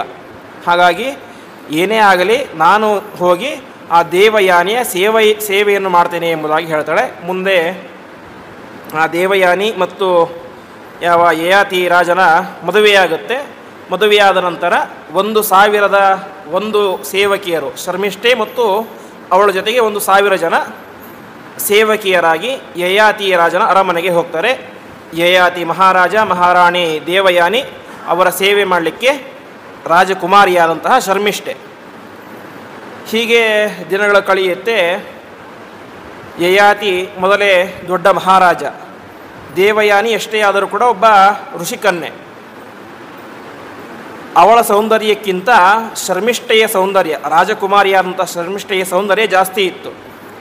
ಪ್ರತಿನಿತ್ಯ ಅವಳ ಜೊತೆಗೆ ಮಾತಾಡ್ತಾ ಶರ್ಮಿಷ್ಠೆ ಮತ್ತು ಯಯಾತಿಯ ನಡುವೆ ಬಾಂಧವ್ಯ ಜಾಸ್ತಿ ಆಯಿತು, ಗೆಳೆತನ ಜಾಸ್ತಿ ಆಯಿತು. ಆ ಗೆಳೆತನ ಪ್ರೇಮಕ್ಕೆ ತಿರುಗಿತು. ಪ್ರೇಮ ಮದುವೆಯಾಗಿ ಹೋಗಿ ಯಾರಿಗೂ ಗೊತ್ತಾಗದಂತೆ ಗುಟ್ಟಾಗಿ ಮದುವೆಯನ್ನು ಕೂಡ ಆಗಿ ಅವಳಲ್ಲಿ ಮಕ್ಕಳನ್ನು ಕೂಡ ಹುಟ್ಟಿಸಿದ ಯಾರು? ಯಯಾತಿ ಮಹಾರಾಜ. ಹೀಗೆ ಇಷ್ಟ ಆಯಿತು. ಯಯಾತಿ ಮಹಾರಾಜನಿಗೆ ಒಟ್ಟು 5 ಜನ ಮಕ್ಕಳು. ದೇವಯಾನಿಯಲ್ಲಿ ಯದು ಮತ್ತು ತುರ್ವಸು ಎಂಬುದಾಗಿ 2 ಗಂಡು ಮಕ್ಕಳು, ಶರ್ಮಿಷ್ಠೆಯಲ್ಲಿ ದೃಹ್ಯ, ಅನು ಮತ್ತು ಪೂರು ಅಂತ 3 ಗಂಡು ಮಕ್ಕಳು. ಹೀಗೆ ದೇವಯಾನಿಯಲ್ಲಿ 2, ಶರ್ಮಿಷ್ಠೆಯಲ್ಲಿ 3 ಜನ ಗಂಡು ಮಕ್ಕಳಾದರು. ಈ ವಿಚಾರ ಗೊತ್ತೇ ಆಗಲಿಲ್ಲ ಯಾರಿಗೂ ಕೂಡ. ತುಂಬ ವರ್ಷ ಆಯಿತು. ಸ್ವಲ್ಪ ವರ್ಷ ಆದಮೇಲೆ ಗೊತ್ತಾಗುತ್ತೆ ಈ ವಿಚಾರ ದೇವಯಾನಿಗೆ. ಯಯಾತಿ, ನನ್ನ ಗಂಡನಾದಂತಹ ಯಯಾತಿ ನನ್ನ ಆಜನ್ಮ ಶತ್ರುವಾದಂತಹ ಶರ್ಮಿಷ್ಠೆಯನ್ನು ಮದುವೆಯಾಗಿದ್ದು ಮಾತ್ರ ಅಲ್ಲ, ಅವಳಲ್ಲಿ 3 ಜನ ಗಂಡು ಮಕ್ಕಳನ್ನು ಹುಟ್ಟಿಸಿದ್ದಾನೆ ಎಂಬಂಥ ವಿಚಾರ ತಡವಾಗಿ ಗೊತ್ತಾಗುತ್ತೆ ದೇವಯಾನಿಗೆ. ಅವಳಿಗೆ ತುಂಬ ಸಿಟ್ಟು ಬರುತ್ತೆ. ಸಿಟ್ಟು ಬಂದು ನೇರವಾಗಿ ತನ್ನ ಮಕ್ಕಳನ್ನು ಕರೆದುಕೊಂಡು ನೇರವಾಗಿ ತನ್ನ ತವ್ರ ಮನೆಗೆ ಬಂದುಬಿಡ್ತಾರೆ ಸಿಟ್ಟಿಗೆದ್ದು. ಆವಾಗ ಶುಕ್ರಾಚಾರ್ಯ ಹೇಳ್ತಾರೆ, ಇಂತಹ ತಪ್ಪನ್ನು ಮಾಡಿದ್ದಾನ ನಿನ್ನ ಗಂಡ ಅಂತ ಸಿಟ್ಟಿಗೆದ್ದು, ನಿನ್ನ ಈ ಗಂಡ ತಪ್ಪು ಮಾಡಿದ್ಯಾಕೆ? ತನ್ನ ಯೌವನದ ಬಲ, ಆ ಒಂದು ಕಾಮ, ಆದ್ದರಿಂದಾಗಿ ನಿನ್ನ ಗಂಡ ತಕ್ಷಣವೇ ಮುದುಕನಾಗಿ ಹೋಗಲಿ ಎಂಬುದಾಗಿ ಶಾಪ ಕೊಟ್ಟುಬಿಡ್ತಾರೆ. ಯಯಾತಿ ಮಹಾರಾಜನಿಗೆ ಇನ್ನೂ ಹದಿಹರಿಯದ ತಾರುಣ್ಯ, 30-40 ವರ್ಷದ ಒಳ್ಳೆಯ ಇನ್ನು ತರುಣ ಯುವಕ, ಒಂದು ದೊಡ್ಡ ರಾಜ್ಯದ ರಾಜನಾದಂತಹ ವ್ಯಕ್ತಿ. ಆ ರಾಜನಾದಂತಹ ವ್ಯಕ್ತಿಯನಾದ ಮುಂದಿನ ಕ್ಷಣದಲ್ಲಿ 90 ವರ್ಷದ ಹಣ್ಣು ಮುದುಕನಾಗಿ ಹೋದ. ಆವಾಗ ಅವನಿಗೆ ತಾನು ಮಾಡಿದಂತಹ ತಪ್ಪಿನ ಪ್ರಾಯಶ್ಚಿತ್ತ ಆಗುತ್ತೆ, ಪಶ್ಚಾತ್ತಾಪ ಆಗುತ್ತೆ. ನೇರವಾಗಿ ಶುಕ್ರಾಚಾರ್ಯ ಹತ್ರ ಬಂದು ಅವ್ರ ಕಾಲು ಹಿಡಿದು ಬೇಡ್ಕೊಳ್ತಾನೆ ಅಂತೆ, ನನ್ನಿದು ತಪ್ಪಾಗಿಬಿಟ್ಟಿದೆ, ನೀವೇನು ಮಾಡ್ತಿರೋ ಗೊತ್ತಿಲ್ಲ, ನನ್ನ ಯೌವನ ನನಗೆ ವಾಪಸ್ ಬರಬೇಕು ಅಂತ. ಅಂದರೆ ಅಷ್ಟು ಶಾಪ ಕೊಟ್ಟಿದ್ದರೂ ಕೂಡ ಅವನಿಗೆ ಇನ್ನೂ ಕಾಮ, ಬಯಕೆ ಎಂಬುದು ಕಡಿಮೆ ಆಗಿರಲಿಲ್ಲ. ನನಗಿನ್ನೂ ವಯಸ್ಸು ಬೇಕು, ನಾನಿನ್ನೂ ಅನುಭವಿಸಬೇಕು, ಸುಖ ಅನುಭವಿಸಬೇಕು ಎಂಬುದಾಗಿ ಅಂಗಲಾಚಿ ಬೇಡ್ತಾನೆ ಅಂತೆ. ಆವಾಗ ಶುಕ್ರಾಚಾರ್ಯ ಹೇಳ್ತಾರೆ, ನಾನು ನಿನಗೆ ಹೀಗೆ ಶಾಪ ಕೊಟ್ಟು ಆಗಿಬಿಟ್ಟಿದೆ, ವಾಪಸ್ ತೆಗೆದುಕೊಳ್ಳಿಕ್ಕೆ ನನ್ನಿಂದ ಸಾಧ್ಯ ಇಲ್ಲ. ಆದರೆ ಒಂದು ಉಪಾಯ ಇದೆ. ಏನು ಅಂತ ಹೇಳಿದರೆ, ನೀನು ಯಾರಾದರೂ ಕೂಡ ತರುಣರ ಹತ್ತಿರ ಹೋಗಿ ನಿನ್ನ ಮುಪ್ಪನ್ನು ಅಂದರೆ ನಿನ್ನ 90 ವರ್ಷದ ವಯಸ್ಸನ್ನು ಅವ್ರಿಗೆ ಕೊಡು, ಅವರ ತಾರುಣ್ಯವನ್ನು ನೀನು ಸ್ವೀಕಾರ ಮಾಡಬೇಕು. ಹಾಗೆ ಯಾರಾದರೂ ಸ್ವೀಕಾರ ಮಾಡಿದರೆ ನಿನಗೆ ನಿನ್ನ ತಾರುಣ್ಯ ವಾಪಸ್ ಬರುತ್ತೆ, ಇಲ್ಲಾಂದರೆ ಬರಲಿಕ್ಕೆ ಸಾಧ್ಯನೇ ಇಲ್ಲ ಅಂತ ಹೇಳ್ತಾರೆ ಅಂತೆ. ಆವಾಗ ಯಯಾತಿಗೆ ತುಂಬ ಸಂತೋಷ ಆಗುತ್ತೆ. ಹೇಗಿದ್ದರೂ ಕೂಡ ನನಗೆ 5 ಜನ ಗಂಡು ಮಕ್ಕಳಿದ್ದಾರೆ, ಅವ್ರಲ್ಲಿ ಯಾರಾದರೂ ಒಬ್ಬರಾದರೂ ಕೂಡ ಸ್ವೀಕಾರ ಮಾಡ್ತಾನೆ, ನನ್ನ ವಯಸ್ಸಾದ ಮುಪ್ಪನ್ನು ಸ್ವೀಕಾರ ಮಾಡ್ತಾನೆ, ನನಗೆ ವಾಪಸ್ಸು ವಯಸ್ಸು ಬರುತ್ತೆ ಎಂಬುದಾಗಿ ನೇರವಾಗಿ ತನ್ನ ಮಕ್ಕಳ ಹತ್ರ ಹೋಗ್ತಾನೆ. ಪ್ರತಿಯೊಬ್ಬರ ಹತ್ರ ಕೇಳ್ತಾನೆ, ಯಾರೂ ಕೂಡ ಒಪ್ಪಲಿಕ್ಕೆ ಸಾಧ್ಯನೇ ಇಲ್ಲ. ಯಾರೇ ಆಗಲಿ ತಮ್ಮ ತಾರುಣ್ಯವನ್ನು ಕೊಟ್ಟು ವಯಸ್ಸಾಗುವಂತಹ ದೌರ್ಭಾಗ್ಯನ ಯಾರು ಕೂಡ ಬಯಸೋದೇ ಇಲ್ಲ. ಅದು ಸಾಮಾನ್ಯ ಲೋಕದ ನಿಯಮ. ಅದು ಯಾರು ಕೂಡ ಒಪ್ಪೋದೇ ಇಲ್ಲ. ಕೊನೆಯ ಮಗ, ಚಿಕ್ಕ ಮಗ ಪೂರು ಅಂತ. ಆ ಪೂರು ತನ್ನ ತಂದೆಯ ಮೇಲಿನ ಭಕ್ತಿಯಿಂದಾಗಿ ತಾನು ಒಪ್ಕೊಳ್ತಾನೆ. ಹದಿಹರೆಯದ ಪೂರು ಏನಾದ 90 ವರ್ಷದ ಮುದುಕನಾದ. 90 ವರ್ಷದ ಮುದುಕ ಯಾವ ಯಯಾತಿ ಹದಿಹರೆಯದ ಹುಡುಗನಾದ. ಹೀಗೆ ಸೃಷ್ಟಿಯಲ್ಲಿ ಕಾಣದೇ ಇರುವಂತಹ ಒಂದು ಅದ್ಭುತವಾದಂತಹ ಸನ್ನಿವೇಶ ಆ ಯಯಾತಿಯ ಜೀವನದಲ್ಲಿ ನಡೆಯಿತು. ಒಂದು ದಿನದ ಮಟ್ಟಿಗೆ 90 ವರ್ಷದ ಮುದುಕನಾದಂತಹ ಯಯಾತಿ ಮತ್ತೆ ಮುಂದಿನ ದಿನದಲ್ಲಿ ಹದಿಹರೆಯದ ಹುಡುಗನಾದ. ಹದಿಹರೆಯದ ಹುಡುಗನಾದಂತಹ ಪೂರು 90 ವರ್ಷದ ಮುದುಕನಾದ. ಒಂದೇ ಕಾರಣ, ತನ್ನ ತಂದೆಯ ಮೇಲಿನ ಭಕ್ತಿಯಿಂದಾಗಿ. ಹೀಗೆ ಪೂರ್ವಿನ ಯೌವನ ಯಾರಿಗೆ ಸಿಕ್ತೋ ಯಯಾತಿ ರಾಜನಿಗೆ ಸಿಕ್ತು. ಮುಂದೆ ಅವನು ಅಲ್ಲಿಗೆ ಈ ದೇವಯಾನಿಯ ಸಿಟ್ಟು ಕೂಡ ಕಡಿಮೆ ಆಗಿಬಿಟ್ಟಿತ್ತು. ಶರ್ಮಿಷ್ಠೆಯೇ ಕೂಡ ಎಲ್ಲರಿಗೆ ಗೊತ್ತಾಗುವಂತೆ ಮದುವೆಯಾದ. ಮೊದಲಿಗೆ ಗೊತ್ತಾಗಂತೆ ಮದುವೆಯಾಗಿದ್ದ, ಈಗ ಗೊತ್ತಾಗುವಂತೆ ಮದುವೆಯಾದ ಎಲ್ಲರ ಮುಂದೆ, ಕಣ್ಣು ಮುಂದೆ. ಕೊನೆಗೆ ಶರ್ಮಿಷ್ಠೆ ಮತ್ತು ದೇವಯಾನಿ ಇಬ್ಬರು ಕೂಡ ಮಹಾರಾಣಿಯರು. ಮಹಾರಾಜ ಯಯಾತಿ ಆ 3 ಜನ ಸರಿಯಾಗಿ 1000 ವರ್ಷಗಳ ಕಾಲ ದೀರ್ಘವಾದಂತಹ ಭೋಗವನ್ನು ಮಾಡಿದರಂತೆ. ಆ ಯಯಾತಿ ಮಹಾರಾಜ ಬಯಕೆ, ತುಂಬ ಭೋಗವನ್ನು ಮಾಡಬೇಕು ಅಂತ ಬಯಕೆ. ಹಾಗಾಗಿ 1000 ವರ್ಷಗಳ ಕಾಲ ತಾನೇ ಮಾಡಿದ. ತನ್ನ ಮಗನ ತಾರುಣ್ಯವನ್ನು ಸ್ವೀಕಾರ ಮಾಡಿ ನಿರಂತರವಾಗಿ ಭೋಗವನ್ನು ಮಾಡ್ತಾನೆ. ಭೋಗ ಮಾಡಿದ ಈ ರೀತಿಯಾಗಿ ಮಾಡಿದಾಗ 1000 ವರ್ಷ ಆದ ಮೇಲೆ ಅವನಿಗೆ ಜೀವನದಲ್ಲಿ ವೈರಾಗ್ಯ ಬರುತ್ತೆ ಅಂತೆ. 1000 ವರ್ಷ ಎಲ್ಲವನ್ನೂ ಅನುಭವಿಸಿದ, ಕೊನೆಗೆ ವೈರಾಗ್ಯ ಬಂತು. ಆವಾಗ ಒಂದು ಮಾತು ಹೇಳ್ತಾನೆ, ನಜಾತು ಕಾಮ ಕಾಮಾನಾಂ ಉಪಭೋಗೇನ ಶಾಮ್ಯತಿ ಹವಿಷ ಕೃಷ್ಣವರ್ತ್ಮೇವ ಭೂಯ ಏವಾಭಿವರ್ಧತೆ ಅಂತ. ಪ್ರತಿಯೊಬ್ಬರಿಗೂ ಕೂಡ ಕಾಮನೆ ಎಂಬುದು ಸಹಜ. ಕಾಮನೆ ಅಂದರೆ ಬಯಕೆ. ಅದು ಕೆಟ್ಟ ಬಯಕೆ ಆಗಲಿ, ಅದು ಯಾವುದೇ ರೀತಿಯ ಬಯಕೆ ಆಗಲಿ, ಬಯಕೆ ಎಂಬುದು ಸಾಮಾನ್ಯವಾಗಿ ಪ್ರತಿಯೊಬ್ಬರಿಗೂ ಮನುಷ್ಯರಿಗೂ ಕೂಡ ಬರೋದು ಸಹಜ. ಆದರೆ ಆ ಬಯಕೆಯನ್ನು ಉಪಶಮನ ಮಾಡಲಿಕ್ಕೆ, ತೀರಿಸಲಿಕ್ಕೆ ಯಾರಿಂದಲೂ ಕೂಡ ಸಾಧ್ಯವೇ ಇಲ್ಲ ಅಂತ ಹೇಳ್ತಾನೆ. ನಜಾತು ಕಾಮಃ ಕಾಮಾನಂ, ಕಾಮವನ್ನು ಪೂರಣೆ ಮಾಡಲಿಕ್ಕೆ, 100ಕ್ಕೆ 100 ಕಾಮವನ್ನು ಅನುಭವಿಸಿದೆ ಅಂತ ಹೇಳಲಿಕ್ಕೆ ಯಾರಿಂದಲೂ ಕೂಡ ಸಾಧ್ಯ ಇಲ್ಲ. ಇವತ್ತು ಸುಖವನ್ನು ಅನುಭವಿಸಿ ಸಾಕು ಅಂತ ಅನಿಸಿದಂತಹ ವ್ಯಕ್ತಿಗೆ ಮತ್ತೆ ನಾಳೆ ಅನಿಸುತ್ತೆ ಮತ್ತೆ ನನಗೆ ಆ ಸುಖ ಬೇಕು ಅಂತ. ಹೀಗೆ ಯಾವುದೇ ಸುಖ ಆಗಲಿ ಅದನ್ನು ಪರಿಪೂರ್ಣವಾಗಿ ಅನುಭವಿಸಿದೆ ಸಾಕು ಅಂತ ಯಾರಿಗೂ ಕೂಡ ಅನಿಸಲಿಕ್ಕೆ ಸಾಧ್ಯನೇ ಇಲ್ಲ. ಹೇಗೆ ಅಂದರೆ ಹವಿಷ ಕೃಷ್ಣವರ್ತ್ಮೇವ ಅಂತ. ಕೃಷ್ಣವರ್ತ್ಮ ಅಂತ ಹೇಳಿದರೆ ಬೆಂಕಿಯ ಜ್ವಾಲೆ. ಬೆಂಕಿಯ ಜ್ವಾಲೆಯನ್ನು ಯಾವತ್ತೂ ಕೂಡ ನಾವು ತುಪ್ಪ ಹಾಕಿ ಅದನ್ನು ಆರಿಸ್ತೀವಿ ಅಂತ ಹೇಳಿದ್ರೆ ಸಾಧ್ಯ ಇಲ್ಲ. ತುಪ್ಪ ಹಾಕಿದಷ್ಟು ಏನಾಗುತ್ತೆ, ಅದು ಜಾಸ್ತಿ ಉರಿಯುತ್ತೆ ಹೊರತು ಕಡಿಮೆ ಆಗಲಿಕ್ಕೆ ಸಾಧ್ಯನೇ ಇಲ್ಲ. ಹಾಗೆ ನಮ್ಮ ಬಯಕೆಗಳು ಕೂಡ ಅಂತ. ಆ ಬಯಕೆಗಳನ್ನು ನಾವು ಕಡಿಮೆ ಮಾಡಬೇಕು ಅಂತ ಅದು ಅನುಭವಿಸಿದರೆ ಅದು ಕಡಿಮೆ ಆಗೋದು ಇನ್ನಷ್ಟು ಜಾಸ್ತಿ ಆಗುತ್ತೆ. ಅದರ ರುಚಿ ಗೊತ್ತಾದಾಗ ಅದಕ್ಕೆ ಬಯಕೆಯನ್ನು ಜಾಸ್ತಿ ಮಾಡೋಕ್ಕೆ ಅನಿಸುತ್ತೆ ಹೊರತು ಅದು ಕಡಿಮೆ ಆಗಲಿಕ್ಕೆ ಸಾಧ್ಯನೇ ಇಲ್ಲ. ಹಾಗಾಗಿ ನನಗೆ ಭಗವಂತ ಕೊಟ್ಟಂತಹ ಈ ದಿವ್ಯವಾದಂತಹ ಶರೀರದಲ್ಲಿ 1000 ವರ್ಷಗಳ ಕಾಲ ವ್ಯರ್ಥವಾಗಿ ಸುಮ್ಮನೆ ಭೋಗ ಮಾಡ್ತಾ ಕಳೆದು ಬಿಟ್ಟೆ ಎಂಬುದಾಗಿ ಜೀವನದಲ್ಲಿ ವೈರಾಗ್ಯ ಬಂದು ತಾನೇನು ಮಾಡ್ತಾನೆ, ಆ ಜೀವನದಲ್ಲಿ ವೈರಾಗ್ಯವನ್ನು ಪಡಿತಾನೆ. ಈ ರೀತಿಯಾಗಿ ವೈರಾಗ್ಯವನ್ನು ಪಡೆದು ಅನೇಕ ವರ್ಷಗಳ ಕಾಲ ತಾನೇ ಮಾಡ್ತಾನೆ. ಮುಂದೆ ತಪಸ್ಸನ್ನು ಮಾಡ್ತಾನೆ. ಈಗ ಉಲ್ಟಾಯಿತು. ಮತ್ತೆ ಮುಂಚೆ ಏನಾಗಿತ್ತು, ಪೂರ್ವಿನ ತಾರುಣ್ಯವನ್ನು ಇವತ್ತು ತೆಗೆದುಕೊಂಡಿದ್ದ ಯಯಾತಿಯನ ವೃದ್ಧಾಪ್ಯ ವಯಸ್ಸಾಗುವಿಕೆ ಅವನು ತೆಗೆದುಕೊಂಡಿದ್ದ. ಈಗ ಮತ್ತೆ ವಾಪಸ್ ರಿಟರ್ನ್ ಆಯಿತು. ಯಯಾತಿ ಮತ್ತೆ ಮೊದಲಿನಂತೆ ಮುದುಕನಾದ ವಯಸ್ಸಾದ ವ್ಯಕ್ತಿಯಾದ. ಅವನ ಮಗನಾದಂತಹ ಪೂರು ಮತ್ತೆ ತಾರುಣ್ಯಕ್ಕೆ ಬಂದ. ಮತ್ತೆ ಪೂರ್ವಿಗೆ ಮದುವೆ ಎಲ್ಲವೂ ಕೂಡ ಆಯಿತು. ಮತ್ತೆ ಜೀವನ ನಡೆಯುತ್ತೆ. ಕೊನೆಗೆ ಆ ಯಯಾತಿ ಕಾಡಿಗೆ ಹೋಗಿ ಅನೇಕ ವರ್ಷಗಳ ಕಾಲ ತಪಸ್ಸನ್ನು ಮಾಡಿ ಮುಂದೆ ಸ್ವರ್ಗಲೋಕವನ್ನು ಪಡಿತಾನೆ ಅಂತೆ. ಸ್ವರ್ಗಲೋಕವನ್ನು ಪಡೆದಾಗ ಮುಂದೆ ಆ ದೇವೇಂದ್ರ ಮತ್ತು ಯಯಾತಿಗೆ ಒಂದು ದೀರ್ಘವಾದಂತಹ ಒಂದು ಮಾತುಕತೆಯಾಗುತ್ತೆ. ಆ ಮಾತುಕತೆಯಲ್ಲಿ ಅನೇಕ ವಿಧವಾದಂಥ ತತ್ವಗಳನ್ನು ಅವರಿಬ್ಬರ ಸಂವಾದದಲ್ಲಿ ನಮಗೆ ಸಿಗುತ್ತೆ. ಆ ಯಯಾತಿ ಮತ್ತು ದೇವೇಂದ್ರರ ಸಂವಾದವನ್ನು ನಾಳೆ ದಿವಸ ಪ್ರವಚನದಲ್ಲಿ ನೋಡೋಣ ಎಂಬುದಾಗಿ ಹೇಳುತ್ತಾ ಇಂದಿನ ಪ್ರವಚನವನ್ನು ಶ್ರೀಕೃಷ್ಣಾರ್ಪಣಮಸ್ತು.